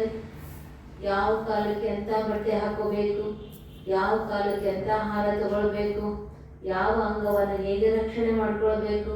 ಬರೀ ಒಂದು ಹಲ್ಲು ರಿಪೇರಿ ಮಾಡಬೇಕು ಅಂತಂದ್ರೆ ಎಷ್ಟೋ ಮೆಡಿಕಲ್ ಕಾಲೇಜುಗಳಿದೆ, ಡೆಂಟಲ್ ಕಾಲೇಜುಗಳಿದೆ. ಬರೀ ಒಂದು ಕಣ್ಣು ರಿಪೇರಿ ಮಾಡಬೇಕು ಅಂತಂದ್ರೆ ಆ ಕಾಲೇಜುಗಳಿದೆ. ಆ ಒಂದು ರಿಪೇರಿ ಮಾಡೋದಕ್ಕೆ ಬರೀ ಒಂದು ಡೆಂಟಲ್ ಕಾಲೇಜೊಳಗೆ ಎಷ್ಟು ಡಿಪಾರ್ಟ್ಮೆಂಟ್ಗಳಿದ್ದಾವೆ? ಬರೀ ಒಂದು ಉದಾಹರಣೆ. ಹಂಗೆ ಎಷ್ಟು ಅಂಗಗಳಿಗೆ ಎಷ್ಟೆಷ್ಟು ಡಿಪಾರ್ಟ್ಮೆಂಟ್ಗಳಿದ್ದಾವೆ. ಈ ದೇಹವನ್ನು ಸದೃಢ ಇಟ್ಕೊಳ್ಳೋದಕ್ಕಾಗಿ ಎಲ್ಲ ವ್ಯವಸ್ಥೆಗಳು ಇದ್ದಾವೆ. ಆದರೆ ಈ ದೇಹ ಬೇಕಾದಷ್ಟು ಸಶಕ್ತ ಸದೃಢ ಇದ್ದೂ ಕೂಡ ಮನಸ್ಸು ವೀಕ್ ಇದ್ದಾಗ ಆ ಮನುಷ್ಯ ಹುಚ್ಚ. ಯಾಕಂತಂದ್ರೆ ಮನುಷ್ಯ ಬೇಕಾದಷ್ಟು ಸದೃಢ ಇರ್ಬೋದು, ಯೋಗ್ಯ ಸಮಯದಲ್ಲಿ ಯೋಗ್ಯ ನಿರ್ಣಯ ತಗೊಳ್ಳೋದಕ್ಕೆ ಆಗದೇ ಇದ್ದಾಗ ಅವನು ತಪ್ಪು ಹೆಜ್ಜೆ ಇಡ್ತಾನೆ. ಹಾಗೇನು ಹೇಳ್ತೀವಿ? ಅವನು ವಿದ್ಯಾವಂತ ಇದ್ದಾನೆ, ಬುದ್ಧಿವಂತ ಇದ್ದಾನೆ, ಶ್ರೀಮಂತ ಇದ್ದಾನೆ, ಪದವಿಯಲ್ಲಿದ್ದಾನೆ, ಸ್ಥಾನಮಾನ ಪಡ್ಕೊಂಡಿದ್ದಾನೆ, ಪದವಿ ಪುರಸ್ಕಾರ ಪಡ್ಕೊಂಡಿದ್ದಾನೆ, ಎಲ್ಲ ಪಡ್ಕೊಂಡಾನೆ. ಆದರೆ ಆ ಒಂದು ಕ್ಷಣದಲ್ಲಿ ನಿರ್ಣಯ ಯಾವುದು ಸರಿಯಾಗಿ ಮಾಡಬೇಕು ಅನ್ನುವಂತಹ ನಿರ್ಣಯ ಶಕ್ತಿಯನ್ನು ಕಳ್ಕೊಂಡ್ಬಿಟ್ಟಾಗ ತಪ್ಪು ಡಿಸಿಷನ್ ತಗೊಂಡ್ಬಿಡ್ತಾನೆ, ತಪ್ಪು ಕರ್ಮವನ್ನು ಮಾಡ್ತಾನೆ. ಇವತ್ತು ನಾವು ನೋಡ್ತೀವಿ ಎಂತೆಂಥ ದೊಡ್ಡ ದೊಡ್ಡ ವ್ಯಕ್ತಿಗಳು ಸುಯಿಸೈಡ್ ಮಾಡ್ಕೊತಾರೆ, ನೆರಿಗೆ ಹಾಕೊಂಡ್ರು. ಯಾಕೆ ಅಂದ್ರೆ ಮನದ ಶಕ್ತಿಯನ್ನ ಸಶಕ್ತ ಮಾಡ್ಕೊಳ್ಳೋದಕ್ಕಾಗಿ ವ್ಯವಸ್ಥೆಯ ಕೊರತೆ ಇವತ್ತು ಅನುಭವ ಮಾಡ್ತಾ ಇದ್ದೀವಿ. ಅದಕ್ಕೆ ಪರಮಾತ್ಮ ನಮಗೆ ಮನದ ಶಕ್ತಿಯನ್ನ ಸಶಕ್ತ ಮಾಡ್ಕೊಳ್ಳೋದಕ್ಕಾಗಿ ಪ್ರತಿದಿನ ಮನಸ್ಸಿಗೆ ಶಕ್ತಿಶಾಲಿ ವಿಚಾರಗಳ ಊಟವನ್ನ ಹಾಕುವಂತಹ ವಿಧಿಯನ್ನ ಕಲಿಸ್ಕೊಡ್ತಾ ಇದ್ದಾರೆ. ಅದಕ್ಕೆ ಸತ್ಸಂಗ ಅಂತೇಳಿ. ಒಳ್ಳೆ ವಿಚಾರಗಳನ್ನು ಕೇಳುವುದು, ಒಳ್ಳೆ ವಿಚಾರಗಳನ್ನು ನೋಡುವುದು, ಒಳ್ಳೆ ವಿಚಾರಗಳನ್ನು ನಾವೇನು ತಿಳ್ಕೊಂಡಿದ್ದೀವಿ ಬೇರೆಯವ್ರಿಗೆ ಹೇಳುವುದು, ಯಾವುದಾದ್ರೂ ರೂಪದಲ್ಲಿ ಮನಸ್ಸಿಗೆ ಒಳ್ಳೆಯ ವಿಚಾರಗಳ ಊಟವನ್ನು ಹಾಕಲೇಬೇಕು. ಇದು ನಮ್ಮ ದಿನದ ದಿನಚರಿಯಲ್ಲಿ ಕಟ್ಟುನಿಟ್ಟಾಗಿ ಅದಕ್ಕೆ ಅವಕಾಶವನ್ನು ಕೊಡಲೇಬೇಕು. ನಾವು ಇಡೀ ದಿನದಲ್ಲಿ ಒಂದು ಅರ್ಧ ಗಂಟೆ ಆದರೂ ಮನಸ್ಸಿಗೆ ಒಳ್ಳೆಯ ವಿಚಾರಗಳ ಊಟವನ್ನು ಹಾಕಬೇಕು. ಆದರೆ ವರ್ತಮಾನ ಪರಿಸ್ಥಿತಿಯಲ್ಲಿ ಪ್ರತಿಯೊಂದು ಮನೆಯಲ್ಲಿಯೂ ಕೂಡ ಏನಿದೆ ರೀ, ಮನಸ್ಸಿಗೆ ಒಳ್ಳೆಯ ವಿಚಾರದ ಊಟ ಸಿಗ್ತಾ ಇದೆಯಲ್ಲ? ಎಲ್ಲ ಮನೆಗಳಲ್ಲಿನೂ ಅತೃಪ್ತ, ಅಶಾಂತಿ, ದುಃಖ, ನೋವು, ರೋಗ ತುಂಬಿಕೊಂಡಿದೆ. ಆದರೆ ಅದನ್ನು ಎದುರಿಸಬೇಕು ಅನ್ನುವಂಥ ಶಕ್ತಿಯನ್ನು ಕಳ್ಕೊಂಡಿದ್ದೀವಿ. ಅಷ್ಟೆಲ್ಲ ಇದ್ರೂ ಕೂಡ ಎದುರಿಸುವಂಥ ಬಲ ನಮ್ಮಲ್ಲಿ ಇತ್ತು ಅಂದರೆ ಎಷ್ಟು ಪರ್ಸೆಂಟೇಜ್ ಇದೆಯೋ ಅಷ್ಟು ನಾವು ಅನುಭವ ಮಾಡದೆ ಸ್ವಲ್ಪ ಅನುಭವ ಮಾಡ್ತೀವಿ.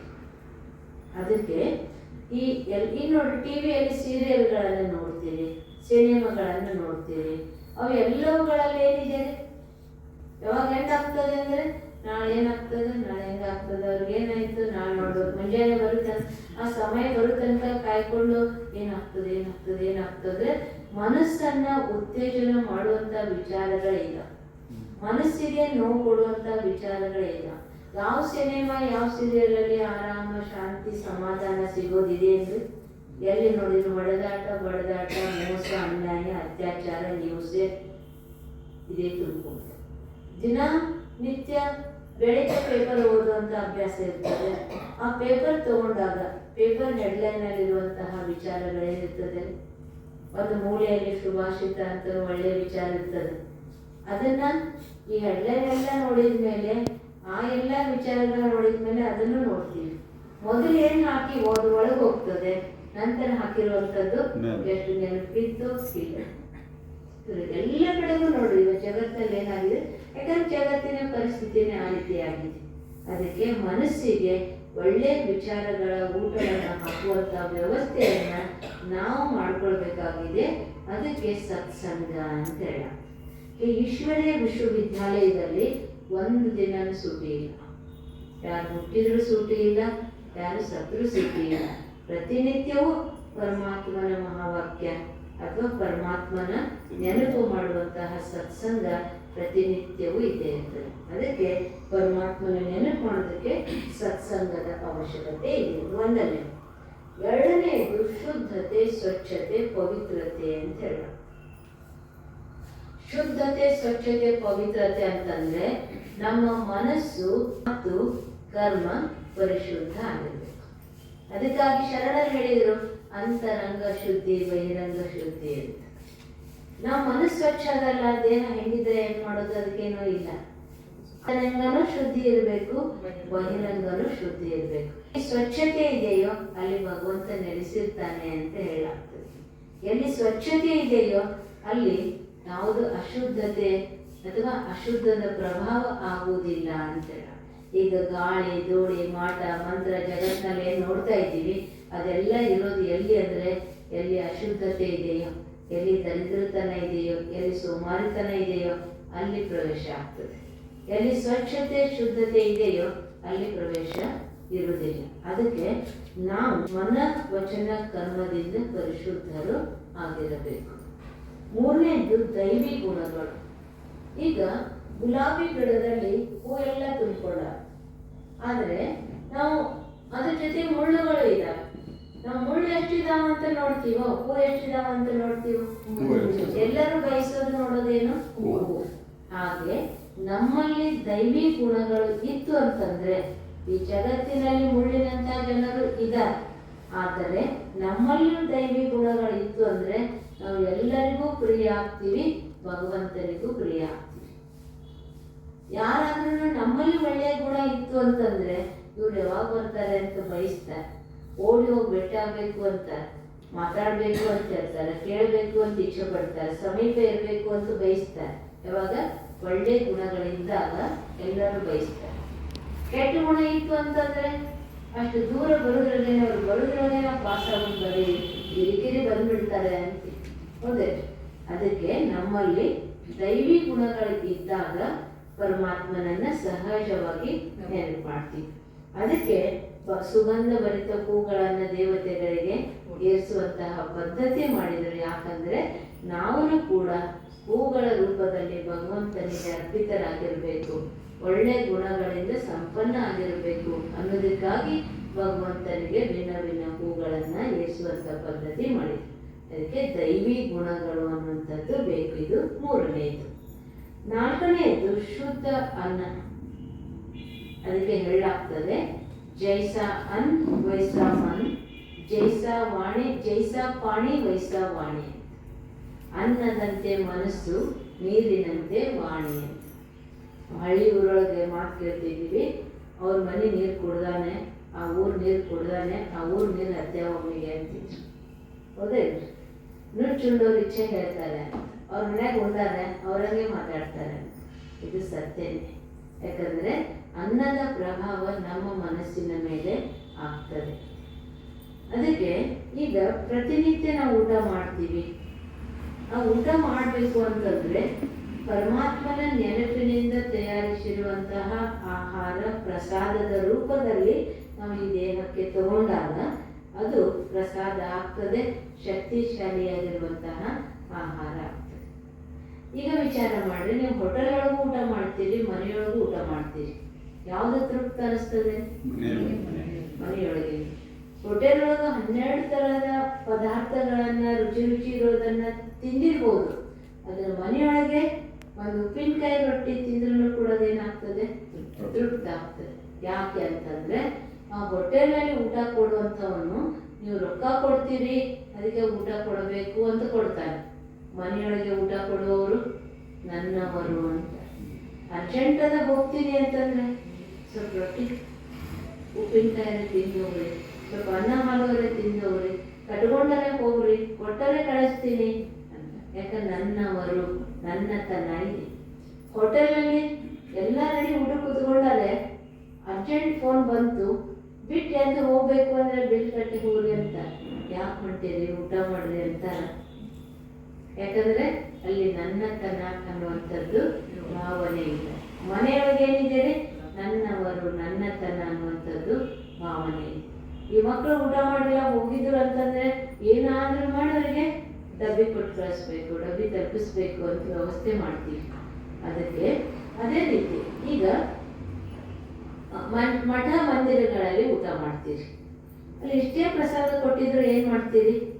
ಇಷ್ಟಿಷ್ಟು ಎಲ್ಲರಿಗೂ ಹಂಚಿ ನಮಸ್ಕಾರ ಮಾಡಿ ಪ್ರಸಾದ ಅಂತ ತಗೋತೀವಿ. ಅಲ್ಲಿ ಮಠದೊಳಗೆ ಏನು ಮಾಡ್ಯಾರಲ್ಲ, ಮಂದಿರದೊಳಗೆ ಏನು ಮಾಡ್ಯಾರಲ್ಲ, ಅದನ್ನೇ ನೀವು ಮನೆಯೊಳಗೆ ಪಾತ್ರೆ ತುಂಬ ಮಾಡಿಟ್ಟಿರಿ. ಅದಕ್ಕೆ ಪ್ರಸಾದ ಅನ್ನಲಿಲ್ಲ, ಅಲ್ಲಿ ಪ್ರಸಾದ ಅಂತೀವಿ. ಯಾಕೆ ಅಂದರೆ ಅವರು ಭಗವಂತನಿಗಾಗಿ ಅಂತ ಮಾಡಿದ್ರು, ಭಗವಂತನಿಗೆ ನೈವೇದ್ಯ ಅರ್ಪಿಸಿದ್ರು, ಅದಕ್ಕೆ ಪ್ರಸಾದ ಅಂತ. ಅಲ್ಲಿ ವಸ್ತುಗಳನ್ನು ಪದಾರ್ಥಗಳನ್ನು ಕೊಡುವವರು ನಮ್ಮ ಬೀಗರು ಬೀಜರು ಮಂದಿ ಮಕ್ಕಳು ಬರ್ತಾರೆ ಅಂತ ಕೊಡಲಿಲ್ಲ. ಆ ಮಠಕ್ಕೆ ಮಂದಿರಕ್ಕೆ ಪ್ರಸಾದಕ್ಕಾಗಿ ದಾನ ಕೊಟ್ಟರು, ವಸ್ತುಗಳನ್ನು ಕೊಟ್ಟರು. ಅವ್ರು ಏನಂತ ಕೊಟ್ಟರು? ಭಗವಂತನ ಪ್ರಸಾದಕ್ಕಾಗಿ ಅಂತ ಕೊಟ್ಟರು. ಅಲ್ಲಿ ಬೀಜದಿಂದ ಪ್ರಾರಂಭದಿಂದಲೂ ಭಾವನೆ ಏನಿದೆ? ಪ್ರಸಾದ, ಅಡಿಗೆ ಮಾಡುವವರು ಪ್ರಸಾದ ಅಂತ ಮಾಡಿದರು, ಕೊಡುವವರು ಪ್ರಸಾದ ಅಂತ ಕೊಟ್ಟರು, ನೀಡುವವರು ಪ್ರಸಾದ ಅಂತ ಹೇಳಿದ್ರು, ಊಟ ಮಾಡುವವರು ಪ್ರಸಾದ ಅಂತ ಊಟ ಮಾಡಿದರು, ನಾವು ಊಟ ಮಾಡಿ ಮತ್ತೊಂದು ಇಷ್ಟೇ ತಗೊಂಡು ಎಲ್ಲರೂ ವಿಶೇಷ ಪ್ರಸಾದ ಅಂತ ಕೊಟ್ಟರು. ಆವಾಗ ಆ ಆಹಾರ ಯಾವುದೇ ಇದ್ರೂ ಕೂಡ ಏನಾಗ್ತದೆ? ಅದು ನಮಗೆ ಶಕ್ತಿಶಾಲಿಯ ಶಕ್ತಿಯ ರೂಪದಲ್ಲಿ ನಮ್ಮ ದೇಹದ ಮೇಲೆ ಪ್ರಭಾವ ಆಗ್ತದೆ. ಅದಕ್ಕೆ ಜೈಸಾ ಅನ್ ವೈಸಾ ಮನ್. ಹಾಗೆ ತಾವು ಕೂಡ ಎಷ್ಟು ಜನ ಮಾತೆಯರಿದ್ದೀರಿ, ತಮಗೆ ಭಗವಂತ ಅಡಿಗೆ ಮಾಡಿ ಊಟ ಬಡಿಸುವಂಥ ಭಾಗ್ಯವನ್ನು ಕೊಟ್ಟ. ಅದಕ್ಕೆ ಅಡಿಗೆ ಮಾಡ್ತಿರ್ಬೇಕಾದ್ರೆ ಭಗವಂತನ ನೆನಪಿನಿಂದ ಅಡಿಗೆ ಮಾಡ್ತಾ, ಪರಮಾತ್ಮ ನನಗೆ ಬೇರೆ ಎಲ್ಲೆಲ್ಲೋ ದೇವರು ಉಳಿಸಿ ಬರ್ತೀವಿ, ಮುತ್ತೈದೆರು ಉಳಿಸಿ ಬರ್ತೀವಿ, ಜನ್ಮಗಳು ಉಳಿಸಿ ಬರ್ತೀವಿ, ಸ್ವಾಮಿಗಳು ಉಳಿಸಿ ಬರ್ತೀವಿ ಅಂತ ಎಲ್ಲೆಲ್ಲೋ ಉಳಿಸಿ ಬರೋ ಬದಲು ಬೇಡ, ತಪ್ಪು ಅಂತಲ್ಲ, ಅದಕ್ಕಿಂತ ಮೊದಲು ನಮ್ಮ ಮನೆಯಲ್ಲಿ ಯಾರಿದ್ದಾರಲ್ಲ ಇವರು ಅವನ ಮಕ್ಕಳೇ, ಅವರಿಗೆ ಊಟ ಮಾಡಿಸುವಂತಹ ಭಾಗ್ಯ ಭಗವಂತ ನನಗೆ ಕೊಟ್ಟಾನೆ. ಅದಕ್ಕೆ ಅಪ್ಪ ನೀನು ಕೊಟ್ಟದ ಪ್ರಸಾದ ಇವರು ನಿನ್ನ ಮಕ್ಕಳಿಗೆ ನಾನು ಊಟ ಮಾಡಿಸ್ತೀನಿ ಅಂತ ಮಾಡಿಸಿದೀವಿ ಅಂತಂದರೆ ಅದೇನಾಗ್ತದೆ? ಪುಣ್ಯದ ಗಳಿಕೆಯಲ್ಲಿ ಜಮಾ ಆಗ್ತದೆ, ಪುಣ್ಯದ ಖಾತೆಯಲ್ಲಿ ಜಮಾ ಆಗ್ತದೆ. ಇದಕ್ಕೆ ಪ್ರತಿನಿತ್ಯ ಅಡಿಗೆ ಮಾಡಬೇಕು ಅಂದರೆ ಎಲ್ಲರ ಹತ್ತಿರ ಚಿಂತೆ, ಪರಿಸ್ಥಿತಿಗಳು, ಏರುಪೇರುಗಳು, ಸಮಸ್ಯೆಗಳು ಎಲ್ಲರ ಜೀವನದಲ್ಲಿಯೂ ಎಲ್ಲರ ಮನೆಯಲ್ಲಿಯೂ ಇದೇ ಇರ್ತಾವೆ. ಅಲ್ಲಿ ಭಗವಂತನ ಅಡಿಗೆ ಮಾಡಬೇಕಾದ್ರೆ ಅಷ್ಟಾದ್ರೂ ಭಗವಂತನ ನೆನಪಿನಿಂದ ಅಡಿಗೆ ಮಾಡಿ ನೀನು ಕೊಟ್ಟಂತಹ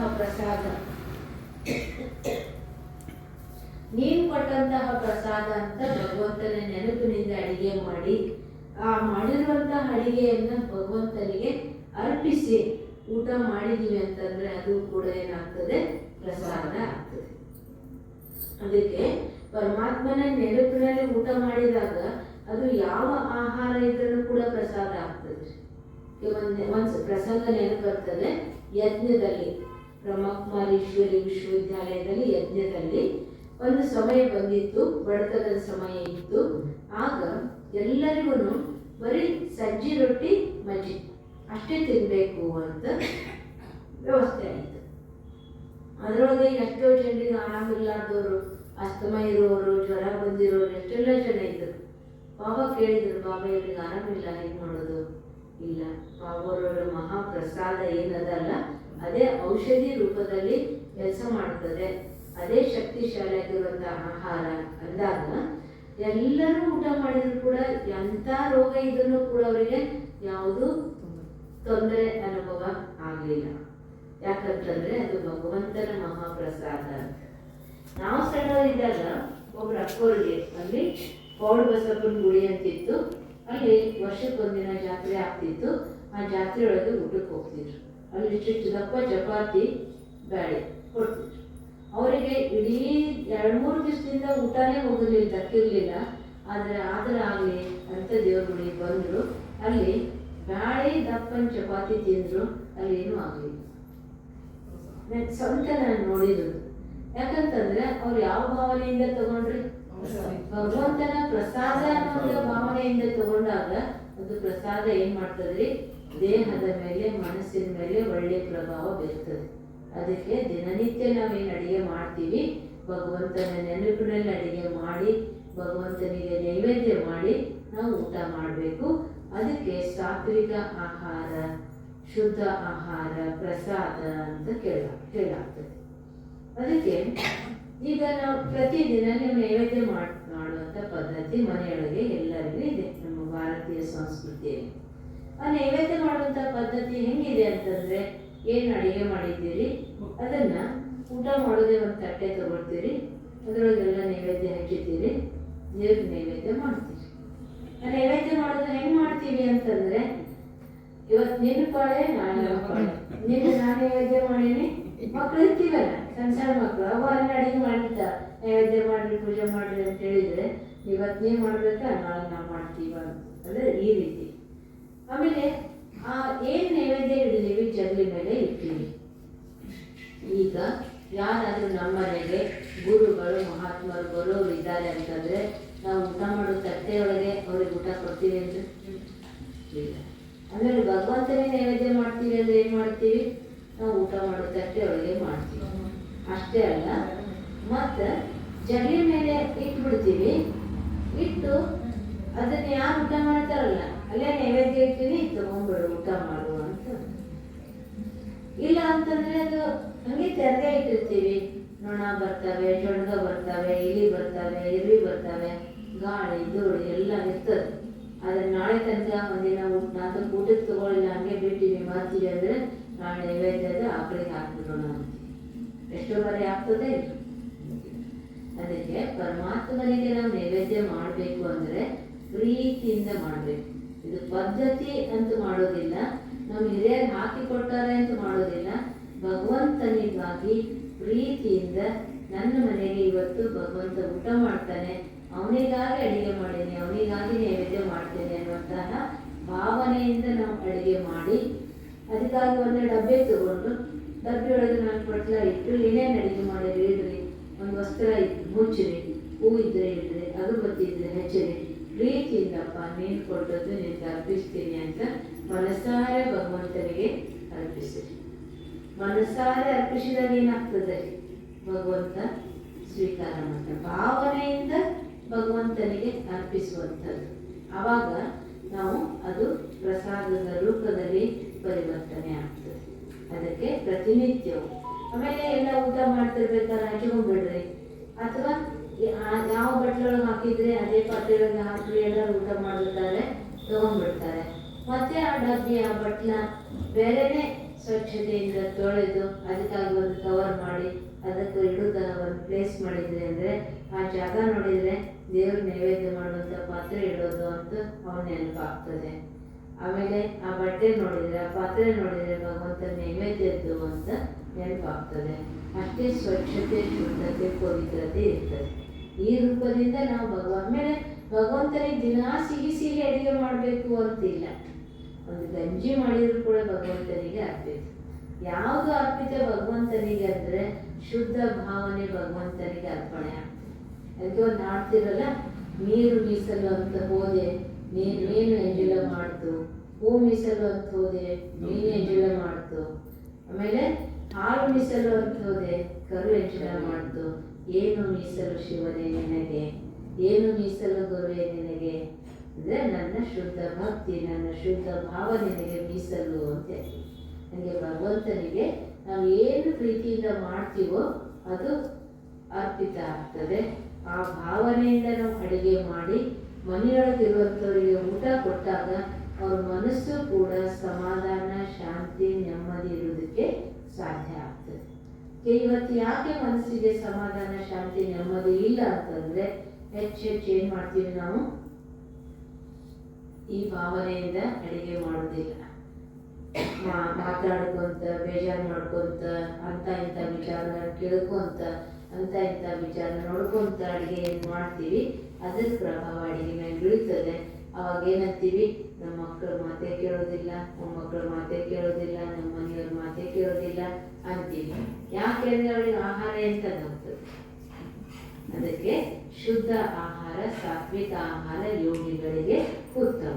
ಅದರ ಜೊತೆಗೆ ಮಾಂಸ ಆಹಾರ, ಮೀನು, ಮಾಂಸ, ಮೊಟ್ಟೆ ಇವೆಲ್ಲ ಹಾಗೂ ತಾಮಸಿಕ ಆಹಾರಗಳು ಯೋಗಿಗಳಿಗೆ ವರ್ಜ್ಯ. ಯಾಕಂತಂದ್ರೆ ಈಗ ಎಷ್ಟೋ ಜನ ಏನು ಹೇಳ್ತಾರೆ, ಮಾಂಸಾಹಾರದಿಂದ ಶಕ್ತಿ ಸಿಗ್ತದೆ ಅಂತ ಹೇಳ್ತಾರೆ. ಈ ಜಗತ್ತಿನಲ್ಲಿ ಕುದುರೆ, ಆನೆ, ಒಂಟೆ ಇವೆಲ್ಲ ಪ್ರಾಣಿಗಳು ಮಾಂಸ ತಿಂದು ಶಕ್ತಿಶಾಲಿ ಆದವ, ಹುಲ್ಲು ತಿಂದು ಶಕ್ತಿಶಾಲಿ ಇಲ್ಲ. ಅದಕ್ಕೆ ಯೋಗಿಗಳಿಗೆ ಸಸ್ಯ ಆಹಾರವೇ ಯೋಗ್ಯ. ಯಾಕಂದ್ರೆ ಭಗವಂತ ಮನುಷ್ಯನಿಗೆ ಅಂಗರಚನೆ ಕೊಟ್ಟಾನೆ. ಅಂಗರಚನೆ ಹೇಗಿದೆ ಅಂದರೆ ಸಸ್ಯ ಆಹಾರಕ್ಕೆ ಅನುಗುಣವಾಗಿ ಇದೆ.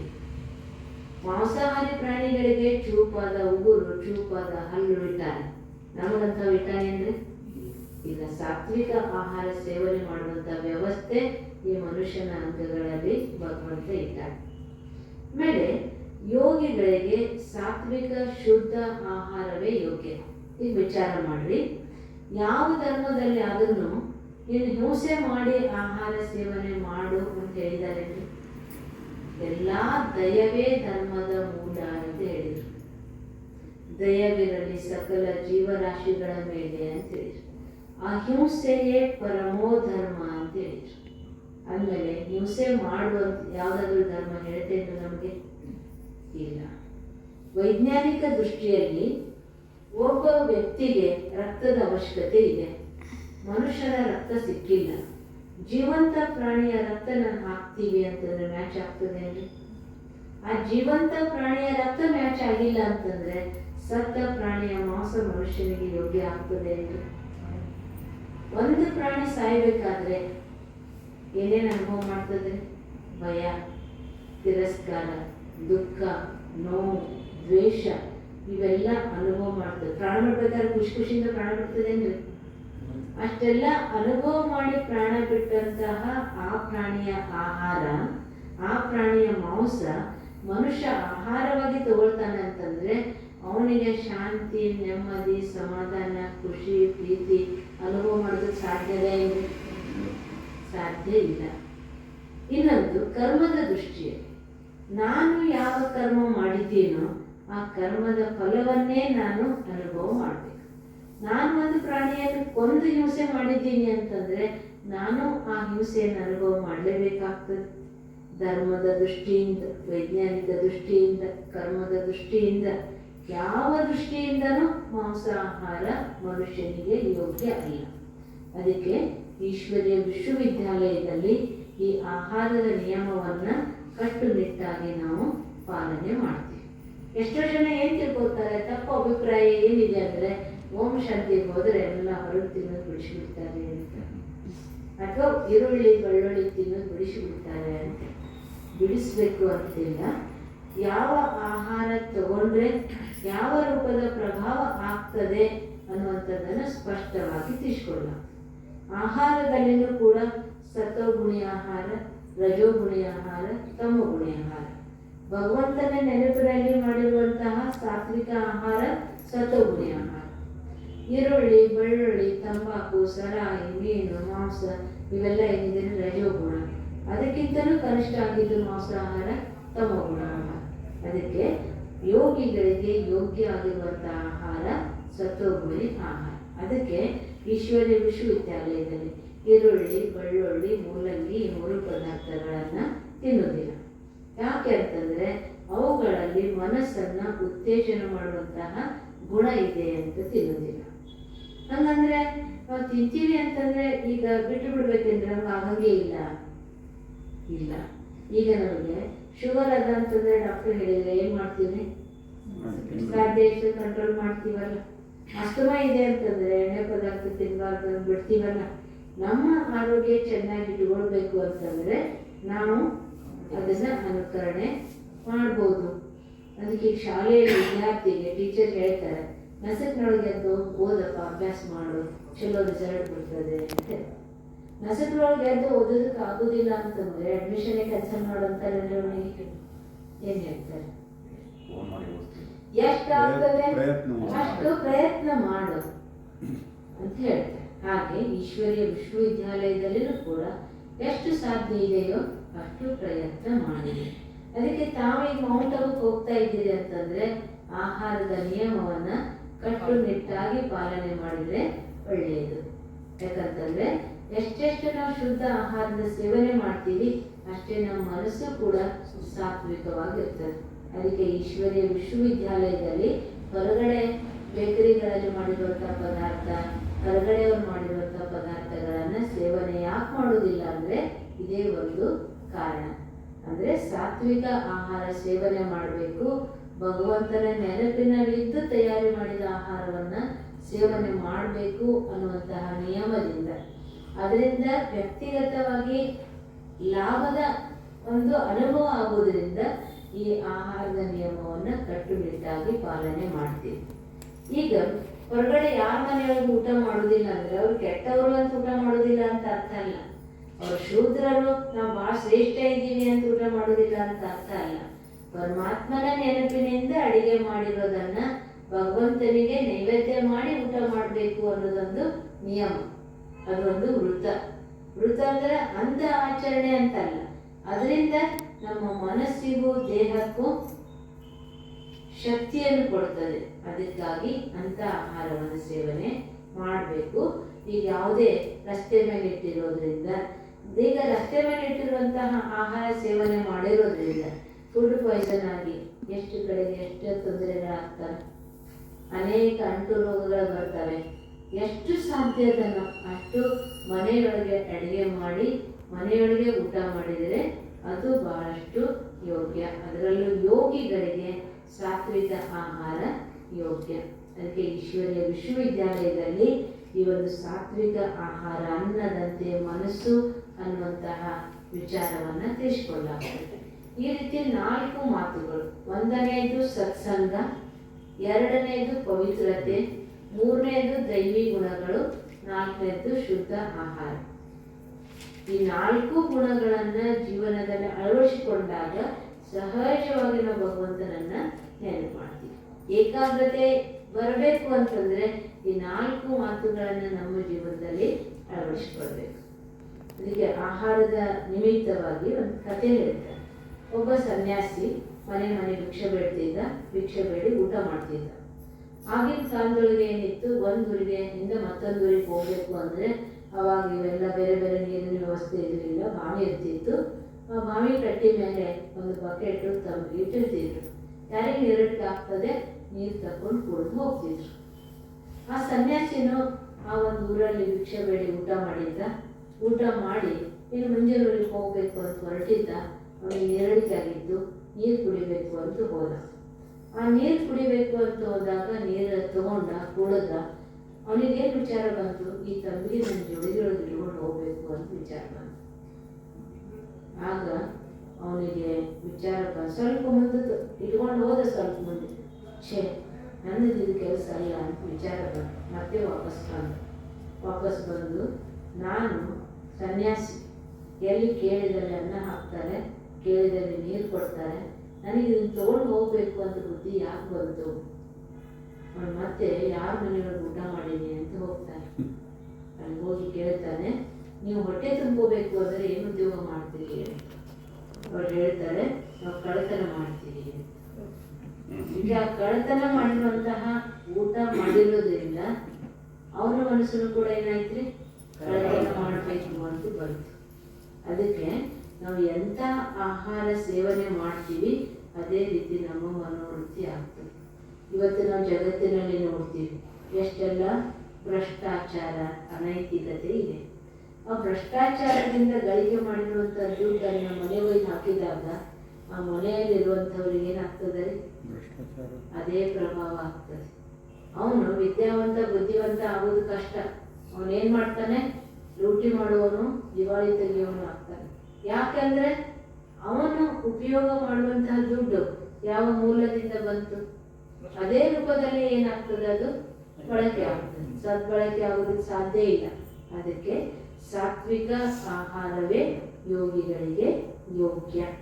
ಈ 4 ಮಾತುಗಳನ್ನು ಹೇಳಿ ಯಾವ್ಯಾವುದು? ಮೊನ್ನೆದ್ದು ಸತ್ಸಂಗ, ಎರಡನೇದು ಪವಿತ್ರತೆ, ಮೂರನೇದು ದೈವಿ ಗುಣಗಳು, 4ನೇದು ಶುದ್ಧ ಆಹಾರ. ಈ 4ರಲ್ಲಿ ಯಾವ್ದಾದ್ರು ಕಷ್ಟ ಅದರಿ ಅಂತ ಅನ್ನೋದು ಯಾವ್ದಾದ್ರು ಅದೇ ಇಲ್ರಿ? ನಾವು ಅನುಕರಣೆ ಮಾಡೋದಕ್ಕೆ ಬಹಳ ಕಷ್ಟ ಅದರಿ ಅಂತ ಅನ್ನೋದು ಯಾವ್ದಾದ್ರು ಅದೇ ಇಲ್ರಿ? ಸಹಜವಾಗಿ ನಾವು ಜೀವನದಲ್ಲಿ ಅಳವಡಿಸಿಕೊಳ್ಳಬಹುದು. ಅದಕ್ಕೆ ರಾಜಯೋಗದ ಆಧಾರ ಸ್ತಂಭಗಳು ಅಂತ ಹೇಳಲಾಗ್ತದೆ. ರಾಜಯೋಗದ ಅಭ್ಯಾಸ ಮಾಡಬೇಕು. ನಮ್ಮ ಮನಸ್ಸನ್ನು ಪರಮಾತ್ಮನ ಜೊತೆಗೆ ಒಂದು ಮಾಡಬೇಕು, ಅಥವಾ ಪರಮಾತ್ಮನ ನೆನಪನ್ನು ನಮ್ಮ ಮನಸ್ಸಲ್ಲಿ ಇಟ್ಕೋಬೇಕು ಅಂದರೆ ಈ 4 ಮಾತುಗಳ ನಮಗೆ ಬಹಳ ಅವಶ್ಯಕತೆ ಇದೆ. ಯಾವ ರೀತಿ ಒಂದು ಕಾಗದ ಬಿಸಿಲೊಳಗೆ ಇಟ್ಟಿವಿ ಅಂದರೆ 10 ವರ್ಷ ಇಟ್ಟರೆ ಸುಡುದಿಲ್ಲ, ಸುಡ್ತದೆ ಅಂದರೆ. ಅದೇ ಕಾಗದದ ಮೇಲೆ ಒಂದು ದುರ್ಬೆ ಹಿಡಿದೀವಿ ಅಂತಂದ್ರೆ, ಮಸೂರ ಹಿಡಿದೀವಿ ಅಂದ್ರೆ ಕೆಲವೇ ಕ್ಷಣಗಳಲ್ಲಿ ಏನಾಗ್ತದೆ, ಸುಟ್ಟು. ಯಾಕಂದ್ರೆ ವಿಧಿ ಅನುಸಾರವಾಗಿ ಮಾಡಿದಾಗ ಸಿದ್ಧಿಯ ಪ್ರಾಪ್ತಿ ಆಗ್ತದೆ. ಹಾಗೆ ಇಷ್ಟು ದಿನಗಳಿಂದ ನಾವು ಪೂಜಾ, ಪ್ರಾರ್ಥನೆ, ಉಪವಾಸ, ವ್ರತ ಎಲ್ಲ ಮಾಡೀವಿ. ಆದರೆ ಸಿದ್ಧಿಯ ಪ್ರಾಪ್ತಿ ಯಾತಕ್ಕೆ ಆಗುವುದಿಲ್ಲ ಅಂತಂದ್ರೆ ವಿಧಿ ಅನುಸಾರವಾಗಿ ಮಾಡದ ಕಾರಣ. ವಿಧಿ ಅನುಸಾರವಾಗಿ ಮಾಡಿದಾಗ ಸಿದ್ಧಿ ಪ್ರಾಪ್ತಿ ಆಗ್ತದೆ. ಅದಕ್ಕೆ ಪರಮಾತ್ಮನನ್ನು ನೆನಪು ಮಾಡೋದ್ರಿಂದ 8 ಶಕ್ತಿಗಳ ಪ್ರಾಪ್ತಿ ಆಗ್ತದೆ. ಇದು 4 ಆಧಾರ ಸ್ತಂಭಗಳು. ಪರಮಾತ್ಮನ ನೆನಪಿನಿಂದ 8 ಶಕ್ತಿಗಳ ಪ್ರಾಪ್ತಿಯನ್ನು ಮಾಡ್ಕೊಳ್ತೀವಿ.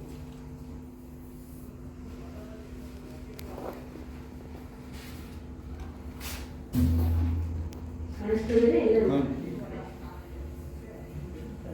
ಪರಮಾತ್ಮನ ನೆನಪಿನಿಂದ 8 ಶಕ್ತಿಗಳ ಪ್ರಾಪ್ತಿ. ಆ 8 ಶಕ್ತಿಗಳು ಯಾವುದು ಅಂದ್ರೆ, ಮೊದಲನೇದು ಸಹನೆ ಮಾಡ್ಕೊಳ್ಳುವಂತಹ. ಅದನ್ನು ಕೂಡ ಏನ್ ಕೊಡ್ತದೆ ರೀ?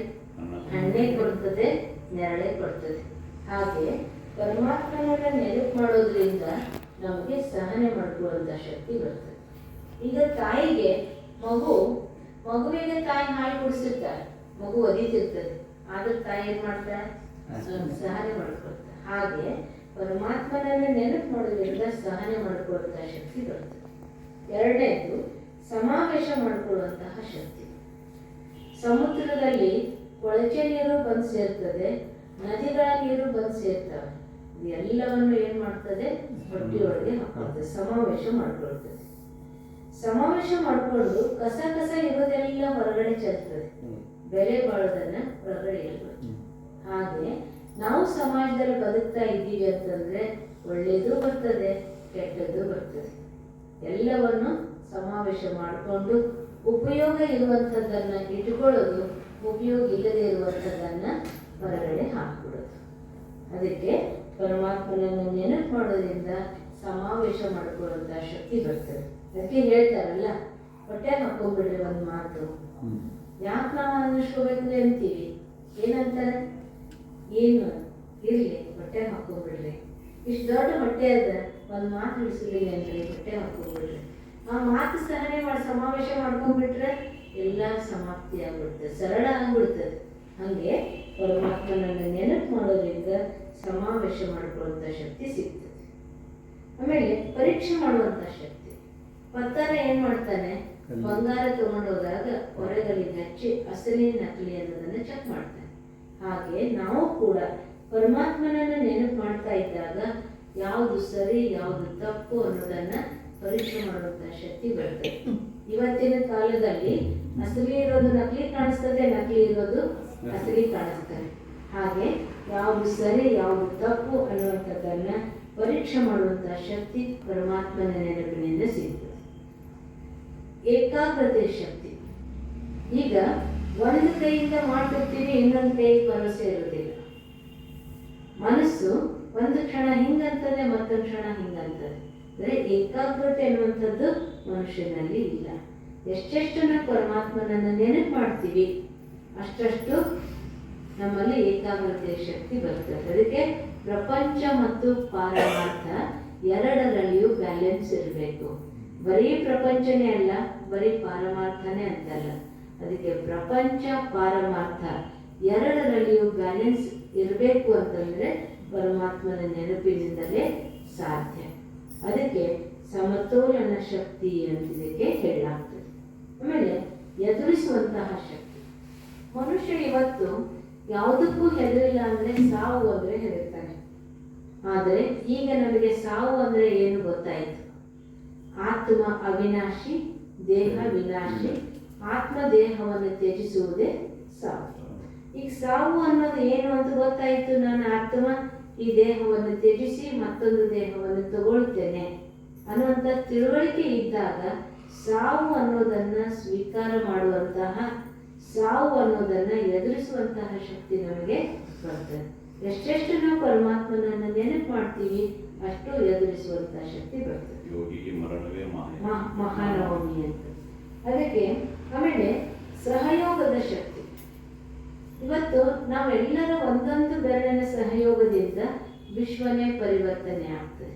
ಅದಕ್ಕೆ ಸರ್ವರ ಸಹಯೋಗದಿಂದ ಸುಖಮಯ ಜಗತ್ತಿನ ನಿರ್ಮಾಣ ಅಂತ ಹೇಳಲಾಗ್ತದೆ.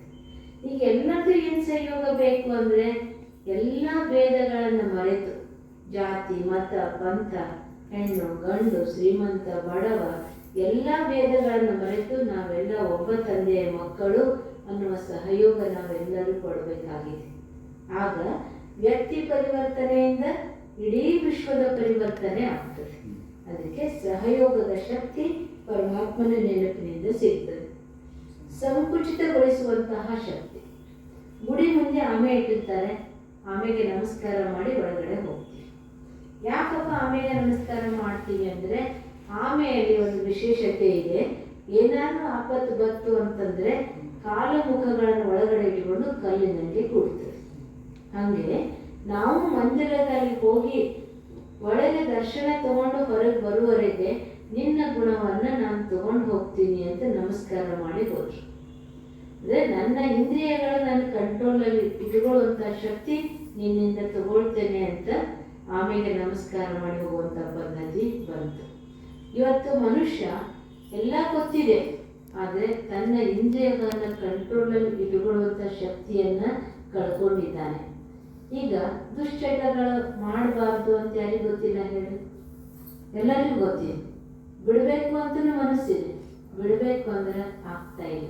ಯಾಕೆ ಆಗ್ತಾ ಇಲ್ಲ ಅಂದ್ರೆ ಆಂತರಿಕ ಶಕ್ತಿಯ ಕೊರತೆ, ಆತ್ಮಬಲದ ಕೊರತೆ.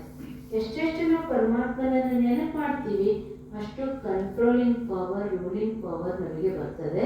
ನಾವು ಏನು ಮಾಡಬೇಕು ಅದನ್ನು ಮಾಡ್ತೀವಿ, ಏನು ಮಾಡಬಾರ್ದು ಅದನ್ನು ಬಿಡ್ತೀವಿ.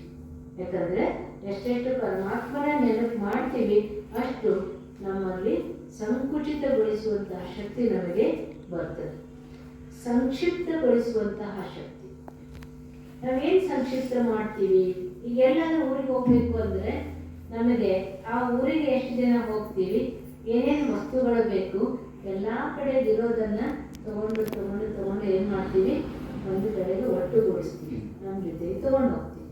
ಹಾಗೆ ನಾವೇನಿಗೆ ಒಟ್ಟುಗೂಡಿಸ್ಬೇಕಾದ್ರೆ ಭಗವಂತನ ನೆನಪಿನಿಂದ ಪುಣ್ಯದ ಗಳಿಕೆಯನ್ನು ಜಮಾ ಮಾಡಿಕೊಳ್ಬೇಕಾಗಿದೆ. ನಾವೀ ಸೃಷ್ಟಿ ಮೇಲೆ ಬಂದೀವಿ ಅಂತಂದಮೇಲೆ ಒಂದು ದಿನ ವಾಪಸ್ ಹೋಗಲೇಬೇಕು. ಎಲ್ಲರೂ ಬಂದೀವಿ, ರಿಟರ್ನ್ ರಿಸರ್ವೇಷನ್ ತಗೊಂಡೇ ಬಂದೀವಿ. ಈಗ ಮೌಂಟ್ ಹೋಗ್ತೀವಿ ಅಂತಂದರೆ ಹೋಗೋದು ಟಿಕೆಟ್ ಮಾಡ್ತೀವಿ, ಬರೋದು ಟಿಕೆಟ್ ಮಾಡ್ತೀವಿ. ಹಾಗೆ ಈ ಭೂಮಿ ಮೇಲೆ ಬಂದೀವಿ ಅಂತಂದರೆ ಬರಬೇಕಾದ್ರೆ ನಾವೇನು ಮಾಡೀವಿ, ರಿಟರ್ನ್ ರಿಸರ್ವೇಷನ್ ತಗೊಂಡೇ ಬಂದೀವಿ. ಯಾರಾದರೂ ಪರ್ಮನೆಂಟ್ ಟಿಕೆಟ್ ತೊಗೊಂಬಂದಿಲ್ಲ ಅಂತದೆ ಏನ್ರಿ, ರಿಟರ್ನ್ ಟಿಕೆಟ್ ತಂದಿಲ್ಲ ಅಂತದೆ ಏನ್ರಿ, ಇಲ್ಲ, ತಗೊಂಡೇ ಬಂದೀವಿ. ಆದರೆ ಡೇಟು ಟೈಮು ಕನ್ಫರ್ಮ್ ಇಲ್ಲ. ಈ ಟಿಕೆಟಿಗೆ ಡೇಟು ಟೈಮು ಕನ್ಫರ್ಮ್ ಇಲ್ಲ, ಹೋಗಲೇಬೇಕು. ಆದರೆ ನಾವು ಹೋಗ್ಬೇಕಾದ್ರೆ ಏನು ತಗೊಂಡು ಹೋಗ್ತೀವಿ ಅಂದರೆ ನಾವು ಮಾಡಿದ ಪುಣ್ಯದ ಗಳಿಕೆಯನ್ನು ನಮ್ಮ ಜೊತೆಗೆ ತಗೊಂಡು ಹೋಗ್ತೀವಿ. ಈ ರಿಟರ್ನ್ ಜರ್ನಿಯಲ್ಲಿ ನಾವು ಯಾವುದೇ ವಸ್ತು, ವ್ಯಕ್ತಿ, ವೈಭವ, ಸಂಪತ್ತು, ಅಧಿಕಾರ, ಅಂತಸ್ತು, ಪದವಿ, ಪುರಸ್ಕಾರ ಇದು ಯಾವುದು ಬರೋದಿಲ್ಲ. ನಮ್ಮ ಜೊತೆಗೆ ಬರೋದು ಯಾವುದು ಅಂದರೆ ಪುಣ್ಯದ ಗಳಿಕೆ. ಅದಕ್ಕೆ ಹೇಳ್ತಾರೆ, ಪಾಪ ಭೂಮಿಗಿಂತ ಭಾರ, ಪುಣ್ಯ ಗಾಳಿಗಿಂತ ಹಗುರು. ಅದಕ್ಕೆ ಪ್ರತಿನಿತ್ಯವೂ ಸ್ವಲ್ಪ ಸಮಯ ಆದರೂ ಭಗವಂತನನ್ನು ನೆನಪು ಮಾಡಿದಾಗ ಆ ಪುಣ್ಯದ ಗಳಿಕೆಯನ್ನು ನಮ್ಮ ಜೊತೆಗೆ ತಗೊಂಡು ಹೋಗ್ತೀವಿ. ಇಷ್ಟು ದಿನ ಗಳಿಕೆ ಮಾಡೀವಿ, ಆ ಗಳಿಕೆ ಎಲ್ಲೋ ಬಿಟ್ಟು ಹೋಗುವಂಥ ಗಳಿಕೆ ಮಾಡೀವಿ. ಇನ್ನು ಮೇಲಾದರೂ ಸ್ವಲ್ಪ ಸಮಯ ಆದರೂ ನಮ್ಮ ಜೊತೆಗೆ ತೆಗೆದುಕೊಂಡು ಹೋಗುವಂಥ ಗಳಿಕೆಯನ್ನು ನಾವು ಮಾಡ್ಕೊಳ್ಬೇಕು. ರಾಮಾಯಣದಲ್ಲಿ ಕಥೆಯನ್ನು ಕೇಳ್ತೀವಿ. ಆ ಬೇಡ ಏನು ಮಾಡಿದಂತೆ, ನೀನು ಪಾಪದ ಗಳಿಕೆಯನ್ನು ಮಾಡ್ತಾ ಇದ್ದಿ, ನಿನ್ನ ಪಾಪದ ಪಾಲಿನಲ್ಲಿ ನಿನ್ನ ಹೆಂಡತಿ ಮಕ್ಕಳು ಪಾಲ್ದಾರ ಆಗ್ತಾರ, ಕೇಳ್ಕೊಂಡು ಬಾ ಅಂತ ಹೇಳಿದ್ರು. ಹೆಂಡತಿ ಮಕ್ಕಳು ಏನು ಹೇಳಿದ್ರು, ನಿಂದು ದುಡ್ಡು ತಂದು ಹಾಕುವಂತಹ ಜವಾಬ್ದಾರಿ, ಕರ್ತವ್ಯ ನಿನ್ನದಿದೆ. ಆದರೆ ನೀನು ಮಾಡಿದ ಪಾಪದಲ್ಲಿ ನಾನು ಯಾಕೆ ಪಾಲ್ದಾರ ಆಗಬೇಕು ಅಂತೇಳಿ. ಹಂಗೆ ನಾವು ಏನೆಲ್ಲ ಗಳಿಕೆ ಮಾಡೀವಿ, ಟೈಮ್ ಇಲ್ಲ 24 ಗಂಟೆ ಹಗಲು ರಾತ್ರಿ ಅನ್ನೋದೇ ನಾವು ಏನೆಲ್ಲ ಗಳಿಕೆ ಮಾಡೀವಿ. ಆದರೆ ಪುಣ್ಯದ ಗಳಿಕೆಯನ್ನು ನಾವು ತಗೊಂಡು ಹೋಗಲಿಲ್ಲ ಅಂತಂದರೆ ನಾವು ಮಾಡಿದ ಪಾಪದ ಗಳಿಕೆಯಲ್ಲಿ ಯಾರಾದರೂ ಪಾಲ್ದಾರ ಆಗ್ತಾರ? ಸಾಧ್ಯ ಇಲ್ಲ. ಅದಕ್ಕೆ ಇಡೀ ದಿನದಲ್ಲಿ ಒಂದು ಅರ್ಧ ಗಂಟೆ ಆದರೂ ಭಗವಂತನನ್ನು ನೆನಪು ಮಾಡಿ ಪುಣ್ಯದ ಗಳಿಕೆಯನ್ನು ನಮ್ಮ ಜೊತೆಗೆ ತಗೊಂಡು ಹೋಗಬೇಕು. ಅದಕ್ಕೆ ಒಂದು ಕಥೆ ಹೇಳ್ತಾರೆ. ಒಬ್ಬ ವ್ಯಕ್ತಿ ಇದ್ದ, ಅವನಿಗೆ 3 ಜನ ಗೆಳೆಯರಿದ್ದರು. ಆ 3 ಜನ ಗೆಳೆಯರಿಗೆ ಆ ವ್ಯಕ್ತಿಗೆ ಕೋರ್ಟ್ ಕೇಸ್ ಆಗಿತ್ತು. ಅವನು ಹೆಲ್ಪ್ ಬೇಕಾಗಿತ್ತು. ಒಬ್ಬ ಗೆಳೆಯನಿಗೆ ಕೇಳ್ತಾರೆ, ನನ್ನ ಪರಿಸ್ಥಿತಿ ಈ ರೀತಿ ಇದೆ, ನನಗೇನಾದರೂ ಹೆಲ್ಪ್ ಮಾಡಬೇಕು ಅಂತ ಹೇಳ್ತಾನೆ. ಮೊದಲೇ ಗೆಳೆಯ ಹೇಳ್ತಾನೆ, ನಾನು ನಿನಗೆ ಹೆಲ್ಪ್ ಮಾಡ್ಬೋದು, ಆದರೆ ನನ್ನ ಪ್ರತಿಷ್ಠೆಯ ಪ್ರಶ್ನೆ, ನಾನು ಅಲ್ಲಿಗೆ ಬರೋದಕ್ಕಾಗೋದಿಲ್ಲ. ನಿನಗೆ ಬೇಕಿದ್ರೆ ದುಡ್ಡು ಕೊಡ್ತೀನಿ, ಬೇಕಿದ್ರೆ ಯಾರಿಗಾದ್ರೂ ಮುಖಾಂತರ ಹೇಳಿಸ್ತೀನಿ, ಆದರೆ ನಾನು ಈ ಒಂದು ಪರಿಸ್ಥಿತಿಯೊಳಗೆ ಹೆಲ್ಪ್ಲೆಸ್ ಇದ್ದೀನಿ. ಮಾಡ್ಬೋದು, ಈ ರೀತಿ ಹೆಲ್ಪ್ ಮಾಡ್ತೀನಿ, ಆದರೆ ನಾನು ಅಲ್ಲಿಗೆ ಬರೋದಕ್ಕೆ ಆಗೋದಿಲ್ಲ ಅಂತ ಒಂದನೇ ಗೆಳೆಯ. ಎರಡನೇ ಗೆಳೆಯ ಹೇಳ್ತಾನೆ, ನಾನು ನೀನು 2 ದೇಹ 1 ಜೀವ ಇರುವಂತೆ ಇದ್ದೀವಿ. ಆದರೆ ನಾನು ನಿನಗೆ ಹೆಲ್ಪ್ ಮಾಡೋದಕ್ಕೆ ಮನಸ್ಸು ಇದೆ, ಹೆಲ್ಪ್ ಮಾಡಬೇಕು ಅಂತ ಬಯಸ್ತೀನಿ. ಆದರೆ ನಿಯಮ ಏನಿದೆ ಅಂತಂದರೆ, ನಾನು ಕಟಕಟ್ಟೆವರೆಗೆ ಮಾತ್ರ ಬರೋದಕ್ಕೆ ಸಾಧ್ಯ, ಅಲ್ಲಿ ಒಳಗೆ ಹೋಗಬೇಕು ಅಂತಂದರೆ ನಿನ್ನ ಬದಲು ನಾನು ಹೋಗೋದಕ್ಕೆ ಆಗೋದಿಲ್ಲ. ಇದು ಎರಡನೇ ಗೆಳೆ. ಮೂರನೇ ಗೆಳೆ ಏನು ಹೇಳ್ತಾನೆ, ಇಲ್ಲ, ನಾನು ನಿನ್ನ ಜೊತೆಗೆ ಬರ್ತೀನಿ, ನಿನ್ನ ನೆರಳಿನಂತೆ ನಿನ್ನನ್ನು ಹಿಂಬಾಲಿಸ್ತೀನಿ ಅಂತ ಹೇಳ್ತಾನೆ. ಆ 3 ಗೆಳೆಯರು ಎಲ್ಲರಿಗೂ ಇದ್ದಾರೆ. ಅವರು ಯಾರು ಅಂತಂದರೆ, ಒಂದನೇ ಗೆಳೆಯ ಮಂದಿ ಮಕ್ಕಳು, ಬಂಧು ಮಿತ್ರರು. ಅವರು ಹೆಲ್ಪ್ ಮಾಡ್ತೀನಿ ಅಂತಾರೆ. ಇನ್ನು ಚಲೋ ಆಗಲಿ ಅಂತ ನಾವು ಮಾಡೀವಿ, ಇನ್ನು ಹಣೆ ಬರಗಳಿಗೆ ಹಂಗದ ಅಂತಂದರೆ ನಾವೇನು ಮಾಡೋಕ್ಕಾಗ್ತದೆ? ಎಷ್ಟು ಸಾಧ್ಯ ಅಷ್ಟೇನಾದ್ರು ಹೆಲ್ಪ್ ಮಾಡ್ತೀವಿ. ಆದರೆ ನಿನ್ನ ಭಾಗ್ಯದೊಳಗೆ ಏನದನೋ, ನಿನ್ನ ಹಣೆಬರದೊಳಗೆ ಏನದನೋ ಅದನ್ನು ನೀನು ಸ್ವೀಕಾರ ಮಾಡಲೇಬೇಕು ಅಂತ. ಇದು 1ನೇ ಗೆಳೆಯ. 2ನೇ ಗೆಳೆಯ ಯಾರು ಅಂದರೆ ಈ ದೇಹ. ಈ ದೇಹ ಎಲ್ಲಿವರೆಗೆ ಇರ್ತದೆ ಅಂದರೆ ಆತ್ಮ ಈ ದೇಹದೊಳಗಡೆ ಇರುವವರೆಗೆ ಮಾತ್ರ ಇರ್ತದೆ, ಸ್ಮಶಾನದವರೆಗೆ ಮಾತ್ರ ಹೋಗ್ತದೆ. ನಂತರದಲ್ಲಿ ನಿಯಮ ಏನಿದೆ ಅಂತಂದರೆ ಆತ್ಮದ ಜೊತೆಗೆ ದೇಹ ಹೋಗೋದಕ್ಕೆ ಸಾಧ್ಯ ಇಲ್ಲ. ಇದು 2ನೇ ಗೆಳೆಯ. ಯಾಕಂದರೆ ಸದಾಕಾಲ ಇಬ್ಬರು ಒಂದಾಗಿಯೇ ಇದ್ದಿದ್ದು, ದೇಹ ಆತ್ಮ ನಿರಂತರ ಒಂದಾಗಿಯೇ ಇದ್ದಿದ್ದು. ಇವಾಗ ಅಂತ್ಯದಲ್ಲಿ ಏನಾಗ್ತದೆ, ಆತ್ಮ ಹೊರಟು ಹೋಗ್ತದೆ, ದೇಹ ಮಣ್ಣಿಗೆ ಹೋಗ್ತದೆ. ಇದು 2ನೇ ಗೆಳೆಯ. 3ನೇ ಗೆಳೆಯ ಅಂದರೆ ನಾವು ಮಾಡಿರುವಂತಹ ಕರ್ಮ. ನಾವು ಮಾಡಿರುವಂತಹ ಕರ್ಮ ನಮ್ಮ ನೆರಳಿನಂತೆ ನಮ್ಮ ಜೊತೆಗೆ ಹಿಂಬಾಲಿಸ್ತದೆ. ಯಾವ ರೀತಿ ಸಾಲ ಮಾಡಿರುವಂಥ ವ್ಯಕ್ತಿ ಈ ಮನೆ ಬಿಟ್ಟು ಬೇರೆ ಮನೆಗೆ ಹೋದರೂ ಕೂಡ ಅವನು ತೀರಿಸಲೇಬೇಕು, ಅವನ ಜೊತೆಗೆ ಹೋಗ್ತದೆ. ಹಾಗೂ ಈ ಊರು ಬಿಟ್ಟು ಬೇರೆ ಊರಿಗೆ ಹೋದ್ರೆ ಅವನ ಜೊತೆಗೆ ಇರ್ತದೆ, ಈ ದೇಶ ಬಿಟ್ಟು ಬೇರೆ ದೇಶಕ್ಕೆ ಹೋದ್ರೆ ಅವನ ಜೊತೆಗೆ ಇದ್ದೇ ಇರ್ತದೆ. ಹಾಗೆ ನಾವು ಮಾಡಿದಂತಹ ಕರ್ಮನೂ ಕೂಡ ನಮ್ಮ ಜೊತೆಗೆ ಸದಾ ಹಿಂಬಾಲಿಸ್ತದೆ. ಆದ್ದರಿಂದ ನಾವು ಎಷ್ಟೆಷ್ಟು ಭಗವಂತನ ನೆನಪಿನಿಂದ ಶ್ರೇಷ್ಠ ಕರ್ಮವನ್ನು ಮಾಡ್ತೀವಿ, ಅಷ್ಟು ಆ ಪುಣ್ಯದ ಗಳಿಕೆ, ಪುಣ್ಯದ ಪ್ರಾಪ್ತಿಯನ್ನು ಮಾಡ್ಕೊಳ್ತೀವಿ. ಅದಕ್ಕೆ ಪರಮಾತ್ಮನ ನೆನಪಿನಿಂದ 8 ಶಕ್ತಿಗಳ ಪ್ರಾಪ್ತಿಯಾಗ್ತದೆ. ಸಹನೆ ಮಾಡಿಕೊಳ್ಳುವಂತಹ ಶಕ್ತಿ, ಸಮಾವೇಶ ಮಾಡಿಕೊಳ್ಳುವಂತಹ ಶಕ್ತಿ, ಪರೀಕ್ಷೆ ಮಾಡುವಂತಹ ಶಕ್ತಿ, ಸಮತೋಲನ ಶಕ್ತಿ, ಎದುರಿಸುವಂತಹ ಶಕ್ತಿ, ಸಹಯೋಗದ ಶಕ್ತಿ, ಸಂಕುಚಿತಗೊಳಿಸುವಂತಹ ಶಕ್ತಿ, ಸಂಕ್ಷಿಪ್ತಗೊಳಿಸುವಂತಹ ಶಕ್ತಿ. ರಾಜಯೋಗದ ಅಭ್ಯಾಸದಿಂದ ಈ 8 ಶಕ್ತಿಗಳನ್ನು ನಾವು ಪ್ರಾಪ್ತಿ ಮಾಡ್ಕೊಳ್ತೀವಿ. ಅದಕ್ಕೆ ದೇವಿಗಳಿಗೆ ಅಷ್ಟಶಕ್ತಿಯರು ಅಂತ ಹೇಳಲಾಗ್ತದೆ. ದೇವಿಗಳಿಗೆ 8 ಭುಜಗಳನ್ನು ತೋರಿಸಲಾಗ್ತದೆ. ಆ 8 ಭುಜಗಳು ಯಾವುದೇ ದೇವತೆ ಇರುವುದಕ್ಕೆ ಸಾಧ್ಯ ಇಲ್ಲ. ಆ ಶಕ್ತಿಯನ್ನು ಭುಜದ ರೂಪದಲ್ಲಿ ತೋರಿಸಿದ್ರು. ಶಿವ ಶಕ್ತಿಯರು ಅಂತ ಹೇಳಿ, ಶಿವನಿಂದ ಶಕ್ತಿಯನ್ನು ಪಡೆದಿರುವಂಥವರು ಶಿವಶಕ್ತಿಯರು ಅಂತೇಳಿ. ಯಾರೋ ಎಲ್ಲೋ ಇಲ್ಲ, ಶಿವನಿಂದ ಶಕ್ತಿಯನ್ನು ತಗೊಳ್ಳುವಂಥವ್ರು ಯಾರು ಅಂದರೆ ನಾವೇ ಎಲ್ಲ ಆತ್ಮಗಳು. ಅದಕ್ಕೆ ಪರಮಾತ್ಮನನ್ನು ಎಷ್ಟೆಷ್ಟು ನೆನಪು ಮಾಡ್ತೀವಿ ಅಷ್ಟು ಪರಮಾತ್ಮನಿಂದ ಶಕ್ತಿಯನ್ನು ತಗೊಳ್ತೀವಿ. ಅದಕ್ಕೆ ಒಂದು ಕತೆ ಹೇಳ್ತಾರೆ, ನಡೀತದರೆ ಇನ್ನೊಂದು 10 ನಿಮಿಷ ತಗೊಂಡ್ರು. ಒಂದು ಕತೆ ಹೇಳ್ತಾರೆ. ಒಬ್ಬ ವ್ಯಕ್ತಿ ಇದ್ದಂತೆ, ಅವನು ಏನು ಮಾಡಿದ್ನಂತೆ, ಈ ಯಮನನ್ನೇ ನನ್ನ ಗೆಳೆಯನ್ ಮಾಡ್ಕೊಬಿಡ್ಬೇಕು ಅಂದರೆ ಅವನು ನನ್ನ ಕರ್ಕೊಂಡು ಹೋಗೋದಿಲ್ಲ ಅಂತ ವಿಚಾರ ಮಾಡಿದ್ದಾನೆ. ವಿಚಾರ ಮಾಡಿ ಅವನಿಗೆ ಹೇಳಿದಂತೆ, ನಾನು ನೀನು ಫ್ರೆಂಡ್ ಆಗೋಣ ಅಂತ. ಆಯಿತು ಅಂತ. ಆದರೆ ಒಂದು ಷರತ್ತು, ನನ್ನನ್ನು ನೀನು ಕರ್ಕೊಂಡು ಹೋಗಬಾರ್ದು. ಆಗ ಅವ ಏನು ಹೇಳ್ತಾನೆ, ಗೆಳೆಯ ಹೌದು, ಆದರೆ ನನ್ನ ಡ್ಯೂಟಿ ನಾನು ಮಾಡಲೇಬೇಕು, ಕರ್ಕೊಂಡು ಹೋಗಬೇಡ ಅಂತಂದರೆ ನಡೆಯೋದಿಲ್ಲ. ಅವಾಗ ಅವನು ಹೇಳ್ತಾನೆ, ಆಯಿತು ಕರ್ಕೊಂಡು ಹೋಗು, ನೀ ಕರ್ಕೊಂಡು ಹೋಗೋಕ್ಕಿಂತ ಮುಂಚೆ ನನಗೆ ಸ್ವಲ್ಪ ತಿಳಿಸು, ಇನ್ಫಾರ್ಮೇಷನ್ ಕೊಡು. ಇಂಥ ಸಮಯದಲ್ಲಿ ನಾನು ಬರ್ತೀನಿ, ನೀನು ರೆಡಿ ಆಗು ಅಂತ ತಿಳಿಸಿದೆ ಅಂತಂದರೆ ಎಲ್ಲಿ ಕೊಡೋದು ಕೊಟ್ಟು ಇಡೋದಿಟ್ಟು ನಾನು ರೆಡಿಯಾಗಿರ್ತೀನಿ ಅಂತ. ಆಯಿತು, ಹೋದ. ಕೆಲವು ವರ್ಷಗಳ ಕಳೀತು. ಆವಾಗ ಬಂದ ಯಾರು, ನಮ್ಮ ಬಂದು ಈಗ ನೀನು ಹೋಗೋ ಸಮಯದ ನಡಿ ಹೋಗೋಣ ಅಂತ. ಅಲ್ಲ, ನಾನು ನಿನಗೇನು ಹೇಳಿದ್ದೆ, ಬರಬೇಕಾದ್ರೆ ಹೇಳಿ ಬರಬೇಕು, ತಿಳಿಸಿ ಬರಬೇಕು ಅಂತ ಹೇಳಿದ್ದೆ. ಆದರೆ ನೀನೇನು ಮಾಡಿದ್ದೆ, ಅಚಾನಕ್ ಬಂದ್ಬಿಟ್ಟೆ. ಇದು ಗೆಳೆಯನ ಧರ್ಮ ಅಲ್ಲ. ಅವನು ಹೇಳ್ತಾನೆ, ಧರ್ಮರಾಜ ಹೇಳ್ತಾನೆ, ಇಲ್ಲ, ನಾನು ನಿನಗೆ 4 ಪತ್ರ ಬರೆದೀನಿ. ಪ್ರೂಫ್ ಎಲ್ಲದ? ಪತ್ರನೇ ಬಂದಿಲ್ಲ, ನನಗೆ ಗೊತ್ತೇ ಇಲ್ಲ. ಇಲ್ಲ, ಒಂದು ತಲೆ ಕೂದಲು ಬೆಳ್ಳಗೆ ಮಾಡಿದೆ. ನೀನೇನು ಮಾಡಿದ್ದಿ, ಬಿಳಿ ಕೂದಲಿಗೆಲ್ಲ ಬಣ್ಣ ಹಾಕಿಕೊಂಡು ಜಗತ್ತಿನೊಳಗೆ ಇರಬೇಕು ಅಂತ ನೀನು ಮರೆತುಬಿಟ್ಟು. 2ನೇದು ಕಣ್ಣು ಮಂಜು ಮಾಡಿದೆ. ಮತ್ತೆ ಕಣ್ಣು ಆಪರೇಷನ್ ಮಾಡಿಕೊಂಡು ಜಗತ್ತು ದೇಶ ವೇಷ ನೋಡಬೇಕು ಅಂತ ಅದರೊಳಗೆ ಮುಳುಗಿದೆ. ಮತ್ತು ಹಲ್ ಹೋಯ್ತು. ಇದ್ದದಿಷ್ಟು ಹಲ್ಕ ಹುಡ್ಕ ತೆಗೆದು ಮತ್ತೆ ಹೊಸ ಸೆಟ್ ಹಾಕ್ಕೊಂಡು ತಿನ್ನಿಸಿ ತಿಂಡಿ ತಿನಿಸಿ ತಿನ್ನಬೇಕು ಅಂತ ಅದರೊಳಗೆ ಮುಳುಗಿಬಿಟ್ಟು. 4ನೇದು BP-ನೋ ಶುಗರು ಥೈರಾಯ್ಡು ಯಾವುದೋ ಒಂದು ರೋಗ, ಹೋಗ್ಲಾರ್ದಂತಹ ಒಂದು ನಿನ್ನ ಜೊತೆಗೇನೆ ಬರುವಂತಹ ಒಂದು ರೋಗ ಬಂತು. ಅವಾಗೂ ನಿನಗೆ ಎಚ್ಚರ ಆಗಲಿಲ್ಲ.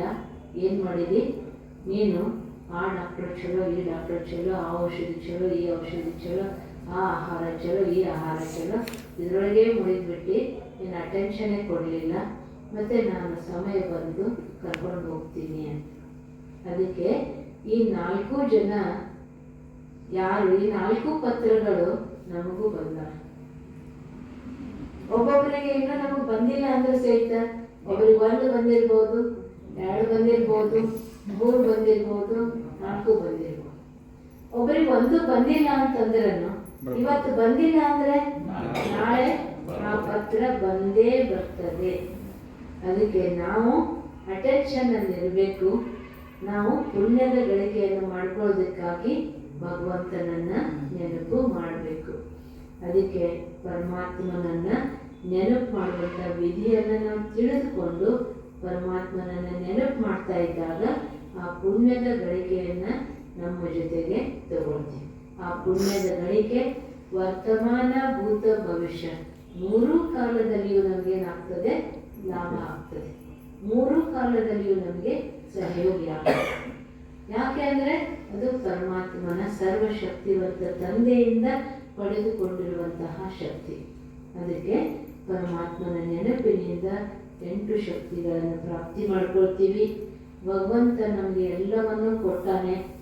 ಎಲ್ಲವನ್ನೂ ಕೊಟ್ಟಂಥವನನ್ನ ಒಂದು ಅರ್ಧ ಗಳಿಗೆ ಆದರೂ ನಾವು ನೆನಪು ಮಾಡಬೇಕು. ಆವಾಗ ಕೃತಜ್ಞತೆಯನ್ನು ಸಲ್ಲಿಸಿದಂಗೆ ಆಗ್ತದೆ. ಮನೆಯೊಳಗೆ ಒಂದು ನಾಯಿ ಸಾಕಿರ್ತೀರಿ, ಅದಕ್ಕೆ ಊಟ ಹಾಕ್ತೀರಿ, ಅದು ಎಷ್ಟು ನಿಮಗೆ ವಿಧೇಯಾಗಿರ್ತದೆ, ಪ್ರಾಮಾಣಿಕತನದಿಂದ ನಿಮ್ಮ ಜೊತೆಗಿರ್ತದೆ, ನಂಬಿಗಸ್ತ ಆಗಿರ್ತದೆ, ಉಪಕಾರದ ಸ್ಮರಣೆ ಮಾಡ್ತದೆ. ಆದರೆ ಭಗವಂತ ನಮಗೇನು ಕೊಟ್ಟಿಲ್ಲ ಹೇಳ್ರಿ, ಎಲ್ಲ ಕೊಟ್ಟಂಥವನನ್ನ ಎಷ್ಟು ಸಮಯ ನಾವು ನೆನಪು ಮಾಡ್ತೇವೆ, ಅದಕ್ಕಾಗಿ ಎಷ್ಟು ಸಮಯ ಕೊಡ್ತೇವೆ ಅಂತ ವಿಚಾರ ಮಾಡಿದರೆ, ನಮ್ಮನ್ನೇ ನಾವು ಕೇಳ್ಕೊಂಡ್ರೆ ಉತ್ತರ ಏನು ಬರ್ತದೆ ರೀ? ಅದಕ್ಕೆ ಪರಮಾತ್ಮ ನಮಗೆ ಅರಿವಿರಲಿಲ್ಲ. ಆ ಒಂದು ತಿಳುವಳಿಕೆ ಪರಮಾತ್ಮ ನಮಗೆ ಕೊಟ್ಟಿದ್ದಾರೆ. ತಿಳುವಳಿಕೆ ಕೊಟ್ಟ ಮೇಲೆ ಆದರೂ ನಾವೇನು ಮಾಡಬೇಕಾಗಿದೆ ರೀ? ಅಟೆನ್ಷನ್ ಕೊಟ್ಟು ಆ ಪುಣ್ಯದ ಗಳಿಕೆಯನ್ನ ಮಾಡಿಕೊಂಡು. ಅದಕ್ಕೆ ಶರಣರು ಹೇಳಿದ್ರು, ಎತ್ತು ನಿನ್ನ ದಾನ, ಬಿತ್ತು ನಿನ್ನ ದಾನ, ನಿನ್ನ ದಾನವನ್ನುಂಡು ನಿನ್ನನ್ನ ನೆನೆಯದೇ ಇರುವಂತಹ ಕುನ್ನಿಗಳನ್ನೇನೆಂಬೆ ರಾಮನಾಥ. ಮತ್ತು ಅವನು ಕೊಟ್ಟದ್ದೆಲ್ಲ ಉಂಡು ಅವನು ನೆನಪು ಮಾಡಲಿಲ್ಲ ಅಂತಂದ್ರೆ ನಾವೇನಾಗ್ತೀವಿ? ಕನಿಷ್ಠರಾಗ್ತೀವಿ, ಕೃತಜ್ಞರಾಗ್ತೀವಿ. ಅದಕ್ಕೆ ಪರಮಾತ್ಮ ನಮಗಿಷ್ಟೆಲ್ಲವನ್ನು ಕೊಟ್ಟಾನೆ ಅಂದಮೇಲೆ ಅವನಿಗೆ ಕ್ಷಣ ಕ್ಷಣಕ್ಕೂ ನಾವೇನು ಮಾಡಬೇಕಾಗಿದೆ ರೀ? ಧನ್ಯವಾದವನ್ನು ಅರ್ಪಿಸಬೇಕಾಗಿದೆ, ಕೃತಜ್ಞತೆಯನ್ನು ಅರ್ಪಿಸಬೇಕಾಗಿದೆ. ನನ್ನದು ಅನ್ನೋದೆಲ್ಲವನ್ನು ನಿನ್ನದು ಅನ್ನುವಂಥ ಭಾವದಿಂದ ಭಗವಂತನಿಗೆ ಯಾವಾಗ ಅರ್ಪಿಸ್ತೀವಿ. ನಿನ್ನದು ಅಂತ ಅರ್ಪಿಸ್ಬೇಕು ಅಂತಂದರೆ ಹೊಲ, ಮನೆ, ಅಧಿಕಾರ, ಅಂತಸ್ತು, ಆಸ್ತಿ ತಂದು ಭಗವಂತನ ಹೆಸರಲ್ಲಿ ಬರೆದು ಕೊಡಬೇಕು ಹಂಗಿಲ್ಲ. ಅವನ್ನೆಲ್ಲ ಹೆಸರಲ್ಲಿ ಬರೆದು ಕೊಡಬೇಕು ಅಂದ್ರೆ ಕಾಗದ ಪತ್ರ ಮಾಡ್ಕೊಳ್ಳೋಂಥವ್ನಲ್ಲ ಅವನು. ಅವನಿಗೇನು ಭಾವನೆಯಿಂದ, ಮನಸ್ಸಿನಿಂದ ನನ್ನದು ಅಂತ ಏನು ತಿಳ್ಕೊಂಡಿನಲ್ಲಪ್ಪ, ಅದೆಲ್ಲ ಏನಿದೆ ಅಂದರೆ ನಿನ್ನದು, ನಾನು ನಿಮಿತ್ತ ಮಾತ್ರವಾಗಿದ್ದೇನೆ ಅನ್ನುವಂಥ ಭಾವದಿಂದ, ಸಮರ್ಪಣಾ ಭಾವದಿಂದ ಭಗವಂತನನ್ನು ನೆನಪು ಮಾಡಬೇಕು. ಪರಮಾತ್ಮನನ್ನು ನೆನಪು ಮಾಡಬೇಕು ಅಂದರೆ 4 ಹಂತದಲ್ಲಿ. 1 ಮನನ, ಚಿಂತನ, ಲಗನ, ಮಗನ. ಮನನ ಮಾಡೋದು, ನಂತರ ಚಿಂತನ ಮಾಡೋದು, ಅದೇ ಸೆಳೆತದಲ್ಲಿರೋದು, ಲಗನದಲ್ಲಿರೋದು, ಒಂದೇ ಸ್ಥಿತಿಯಲ್ಲಿ ಮಗನ ಅವಸ್ಥೆಯಲ್ಲಿ ಇರೋದು. ಇದು ಎಷ್ಟೆಷ್ಟು ನಾವು ನೆನಪು ಮಾಡ್ತಾ ಮಾಡ್ತಾ ಮಾಡ್ತಾ ಹೋಗ್ತೀವಿ, ಆ ಹಂತದಲ್ಲಿ ನಾವು ತಲುಪ್ತಾ. ಪ್ರಾರಂಭದ ಹಂತ ಮನನ ಮಾಡೋದು. ಏನನ್ನ ತಿಳ್ಕೊಂಡಿದ್ದೀವಿ, ತಿಳ್ಕೊಂಡಿರೋದನ್ನು ಮನನ ಮಾಡೋದು. ಮನನ ಮಾಡಿದ ಮೇಲೆ ಅದೇ ಚಿಂತನೆಯಲ್ಲಿರೋದು. ಅದೇ ಚಿಂತನೆಯಲ್ಲಿ ಇರ್ತಾ ಅದರಲ್ಲಿ ಅದೇ ಒಂದು ಲಗನದಲ್ಲಿರೋದು. ಅದೇ ಲಗನದಲ್ಲಿ ಇರ್ತಾ ಮಗನ ಸ್ಥಿತಿಯಲ್ಲಿ ಇರೋದು. ಆವಾಗ ನಾನು ನೀನು ಒಂದು ಆ ಅವಸ್ಥೆಯನ್ನು ತಲುಪೋದಕ್ಕೆ ಸಾಧ್ಯ. ಇದು ಬರೀ ಸಾಧು ಸಂತ ಮಹಾತ್ಮರಿಗೆ ಅಷ್ಟೇ ಅಲ್ಲ, ನಾವು ಎಲ್ಲರೂ ಅದನ್ನು ಅನುಭವ ಮಾಡೋದಕ್ಕೆ ಸಾಧ್ಯ ಇದೆ. ಅದಕ್ಕೆ ಪರಮಾತ್ಮ ಗೃಹಸ್ಥ ಜೀವನದಲ್ಲಿ ಸಹಜ ರಾಜಯೋಗ ಅಂತ ಕಲಿಸ್ಕೊಡ್ತಾರೆ. ಅದಕ್ಕೆ ಅದನ್ನು ಅಭ್ಯಾಸ ಮಾಡಬೇಕು ಅಂತಂದರೆ ನಾವು ಗೃಹಸ್ಥವನ್ನು ಬಿಡಬೇಕಾಗಿಲ್ಲ, ಸಂಸಾರವನ್ನು ಬಿಡಬೇಕು, ಸನ್ಯಾಸಿ ಆಗಬೇಕು ಅಂತಲ್ಲ. ಗೃಹಸ್ಥದಲ್ಲಿ ಇದ್ದೇ ಕಮಲ ಪುಷ್ಪದ ಸಮಾನ ಜೀವನ ಇದೆ. ಕಮಲ ಕೆಸರಲ್ಲೇ ಇರ್ತದೆ, ನೀರಲ್ಲಿಯೇ ಇರ್ತದೆ, ಆದರೆ ಅದು ಕೆಸರು ಅಂಟಿರುವುದಿಲ್ಲ, ನೀರು ಅಂಟಿರುವುದಿಲ್ಲ. ಹಾಗೆ ರಾಮಕೃಷ್ಣ ಪರಮಹಂಸರು ಹೇಳ್ತಾರೆ, ಹಡಗು ನೀರಿನಲ್ಲಿರ್ತದೆ, ಆ ನೀರು ಹಡಗಿನಲ್ಲಿದ್ದರೆ ಮುಳುಗೋಗ್ತದೆ ಅಂತ. ಅದಕ್ಕೆ ಸಂಸಾರದಲ್ಲಿಯೇ ಇರ್ತಾನೆ. ಆ ಸಂಸಾರಿಕತೆ ಅನ್ನುವಂಥದ್ದು ಅವರಲ್ಲಿ ತುಂಬಿರಬಾರ್ದು. ಅದಕ್ಕೆ ಪ್ರಪಂಚ ಪಾರಮಾರ್ಥ ಎರಡೂ ಬ್ಯಾಲೆನ್ಸ್ ಇರಬೇಕು. ಅದಕ್ಕೆ ಗೃಹಸ್ಥ ಜೀವನದಲ್ಲಿ ಸುಖ ಶಾಂತಿ ಅನುಭವ ಮಾಡಬೇಕು ಅಂದರೆ ರಾಜಯೋಗದ ಅವಶ್ಯಕತೆ ಇದೆ. ಒಬ್ಬ ಸನ್ಯಾಸಿ ಇದ್ದ ಅಂದರೆ ಕೆಟ್ಟರು ಒಬ್ಬನೇ ಕೆಡ್ತಾನೆ, ಒಳ್ಳೆಯವನಾದ್ರೂ ಒಬ್ಬನೇ ಆಗ್ತಾನೆ. ಅದ್ರ ಗೃಹಸ್ಥಿ ಒಬ್ಬನೇ ಕೆಟ್ಟ ಅಂತಂದ್ರೆ ಮನೆಯೇ ಏನಾಗ್ತದೆ? ಒಬ್ಬ ವ್ಯಕ್ತಿ ಕುಡಿತಾ ಇರ್ತಾನೆ, ಅಶಾಂತಿ ತುಂಬಿರ್ತದೆ, ಬಡತನ ಹೆಚ್ಚಾಗ್ತದೆ, ಮಕ್ಕಳು ಜಗಳಾಡ್ತಾರೆ, ತಾಯಿ ಹೊಡಿತಾಳೆ, ಮನೆಯೆಲ್ಲ ಏನಾಗಿ ಅಶಾಂತಿ. ಈ ಅಶಾಂತಿಯ ಪರಿವಾರದಲ್ಲಿ ಈಶ್ವರೀಯ ವಿಶ್ವವಿದ್ಯಾಲಯದಿಂದ ಬಂದು ಸಂದೇಶ ಕೊಡ್ತಾರೆ. ಆಗ ಅವರು ಪ್ರತಿನಿತ್ಯ ಬಂದು ತಾವು ಯಾವ ರೀತಿ ಬಂದು ಕೇಳ್ತಾ ಇದ್ದೀರಿ, ಪ್ರತಿನಿತ್ಯ ಬಂದು ಅಧ್ಯಾತ್ಮದ ಶಿಕ್ಷಣವನ್ನ ತಗೊಳ್ತಾರೆ. ಪ್ರತಿನಿತ್ಯ ಆಫೀಸಲ್ಲಿ ಕೆಲಸ ಮಾಡ್ಬೇಕಾದ್ರೆ ಭಗವಂತನ ನೆನಪಿನಿಂದ, ಅಡಿಗೆ ಮಾಡ್ಬೇಕಾದ್ರೆ ಭಗವಂತನ ನೆನಪಿನಿಂದ, ಆಗ ಇಂತಹ ದುಃಖಿ ಪರಿವಾರ ಸುಖ ಶಾಂತಿಯ ಪರಿವಾರ ಆಗಿ ಪರಿವರ್ತನೆ ಆಗ್ತದೆ. ಇದು ಕಥೆ, ಕಲ್ಪನೆ, ಕನಸು ಅಲ್ಲ. ಇವತ್ತು ಸಾವಿರಾರು ಲಕ್ಷಾಂತರ ಪರಿವಾರಗಳೇನಿದಾವೆ, ಈ ದುಃಖಿ ಪರಿವಾರದಿಂದ ಸುಖಿ ಪರಿವಾರಗಳು ಆಗಿಲ್ಲ.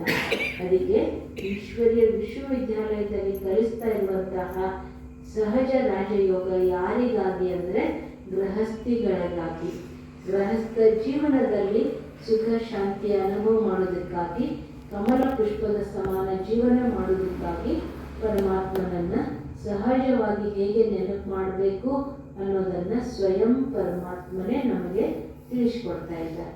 ಅದಕ್ಕೆ ಎಷ್ಟೋ ಜನ ಏನು ತಿಳ್ಕೊತಾರೆ, ಓಂ ಶಾಂತಿಗೆ ಹೋದರೆ ಸಂಸಾರ ಬಿಡಿಸ್ತಾರೆ ಅಂತ. ಇಲ್ಲ, ಓಂ ಶಾಂತಿಗೆ ಹೋದರೆ ಸಂಸಾರ ಇನ್ನೂ ಚಂದಗೆ ಮಾಡಬೇಕು ಅನ್ನೋದನ್ನ ಕಲಿಸ್ಕೊಡ್ತಾರೆ.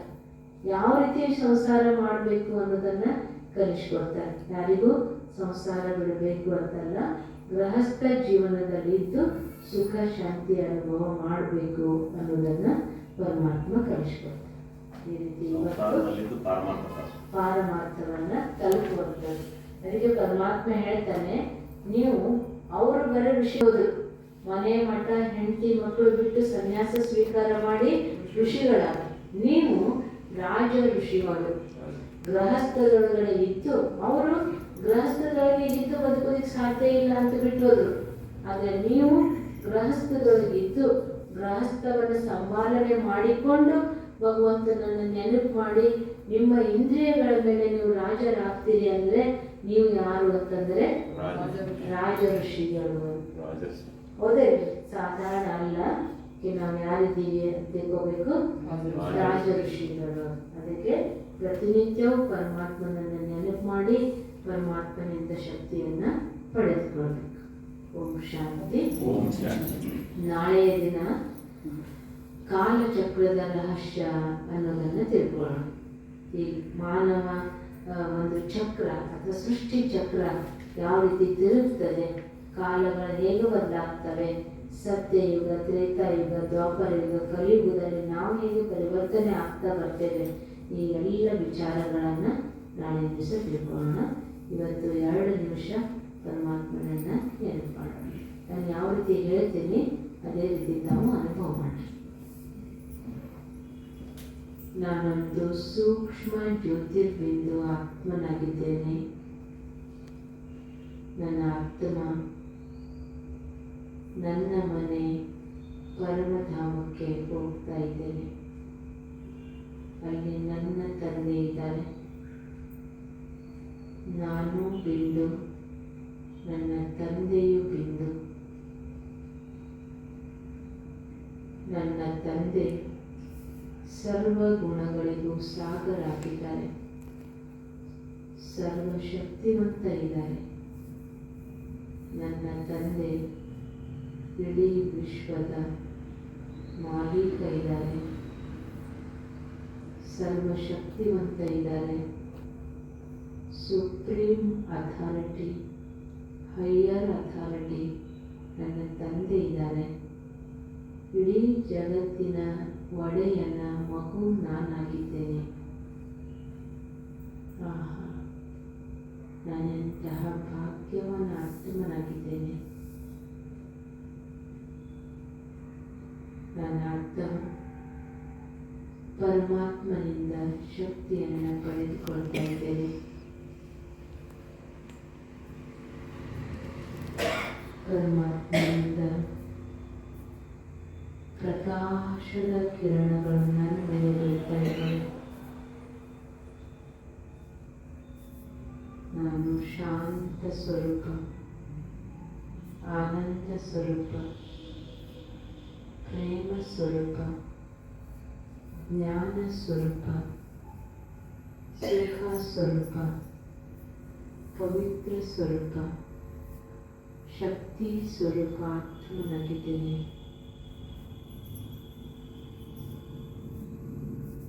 ನನ್ನ ಆತ್ಮ ಪರಮಾತ್ಮನು ಆಯ್ಕೆ ಮಾಡಿಕೊಂಡಿರುವಂತಹ,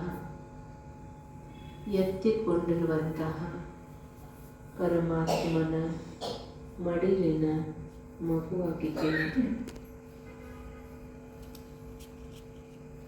ಪರಮಾತ್ಮನಿಂದ ಶಕ್ತಿಯನ್ನು ಪಡೆದುಕೊಳ್ತಾ ಇದ್ದೇನೆ. ನಾನು ನಿರ್ಭಯ, ನಿಶ್ಚಿಂತ ಆಗಿದ್ದೇನೆ.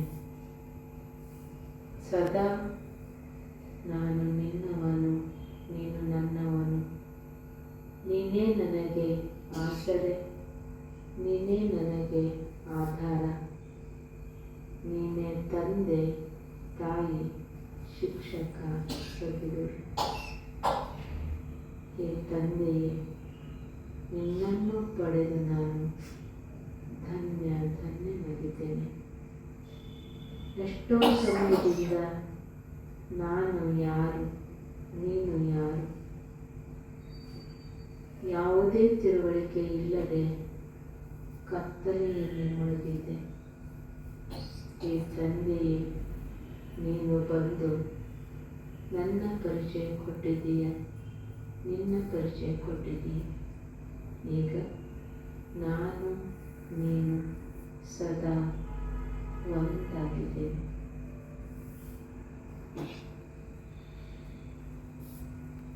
ನನ್ನ ಆತ್ಮ ಪರಮಾತ್ಮ ತಂದೆಯಿಂದ ಪಡೆದಿರುವಂತಹ ಶಕ್ತಿಯಿಂದ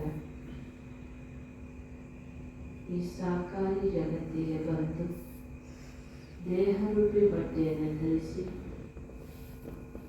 ನನಗೆ ಕೊಟ್ಟಿರುವಂತಹ ಪಾತ್ರವನ್ನು ಪ್ರೀತಿಯಿಂದ ಸ್ವೀಕಾರ ಮಾಡಿ ತಂದೆ ಕೊಟ್ಟಂತಹ ಶಕ್ತಿಯನ್ನು ವಿಶ್ವದ ಆತ್ಮಗಳಿಗೆ ದಾನ ಮಾಡ್ತಾ ಇದ್ದೇನೆ. ನಾನು ಶಾಂತ ಸ್ವರೂಪ ಆತ್ಮನಾಗಿದ್ದೇನೆ, ಪ್ರೇಮ ಸ್ವರೂಪ ಆತ್ಮನಾಗಿದ್ದೇನೆ, ಆನಂದ ಸ್ವರೂಪ ಆತ್ಮನಾಗಿದ್ದೇನೆ. ನಾನು ಪರಮಾತ್ಮನ ಪ್ರೀತಿಯ ಸಂತಾನ ಆಗಿದ್ದೇನೆ. ನಾನು ಶಾಂತ ಸ್ವರೂಪನಾಗಿದ್ದೇನೆ. ಓಂ ಶಾಂತಿ, ಓಂ ಶಾಂತಿ, ಓಂ ಶಾಂತಿ.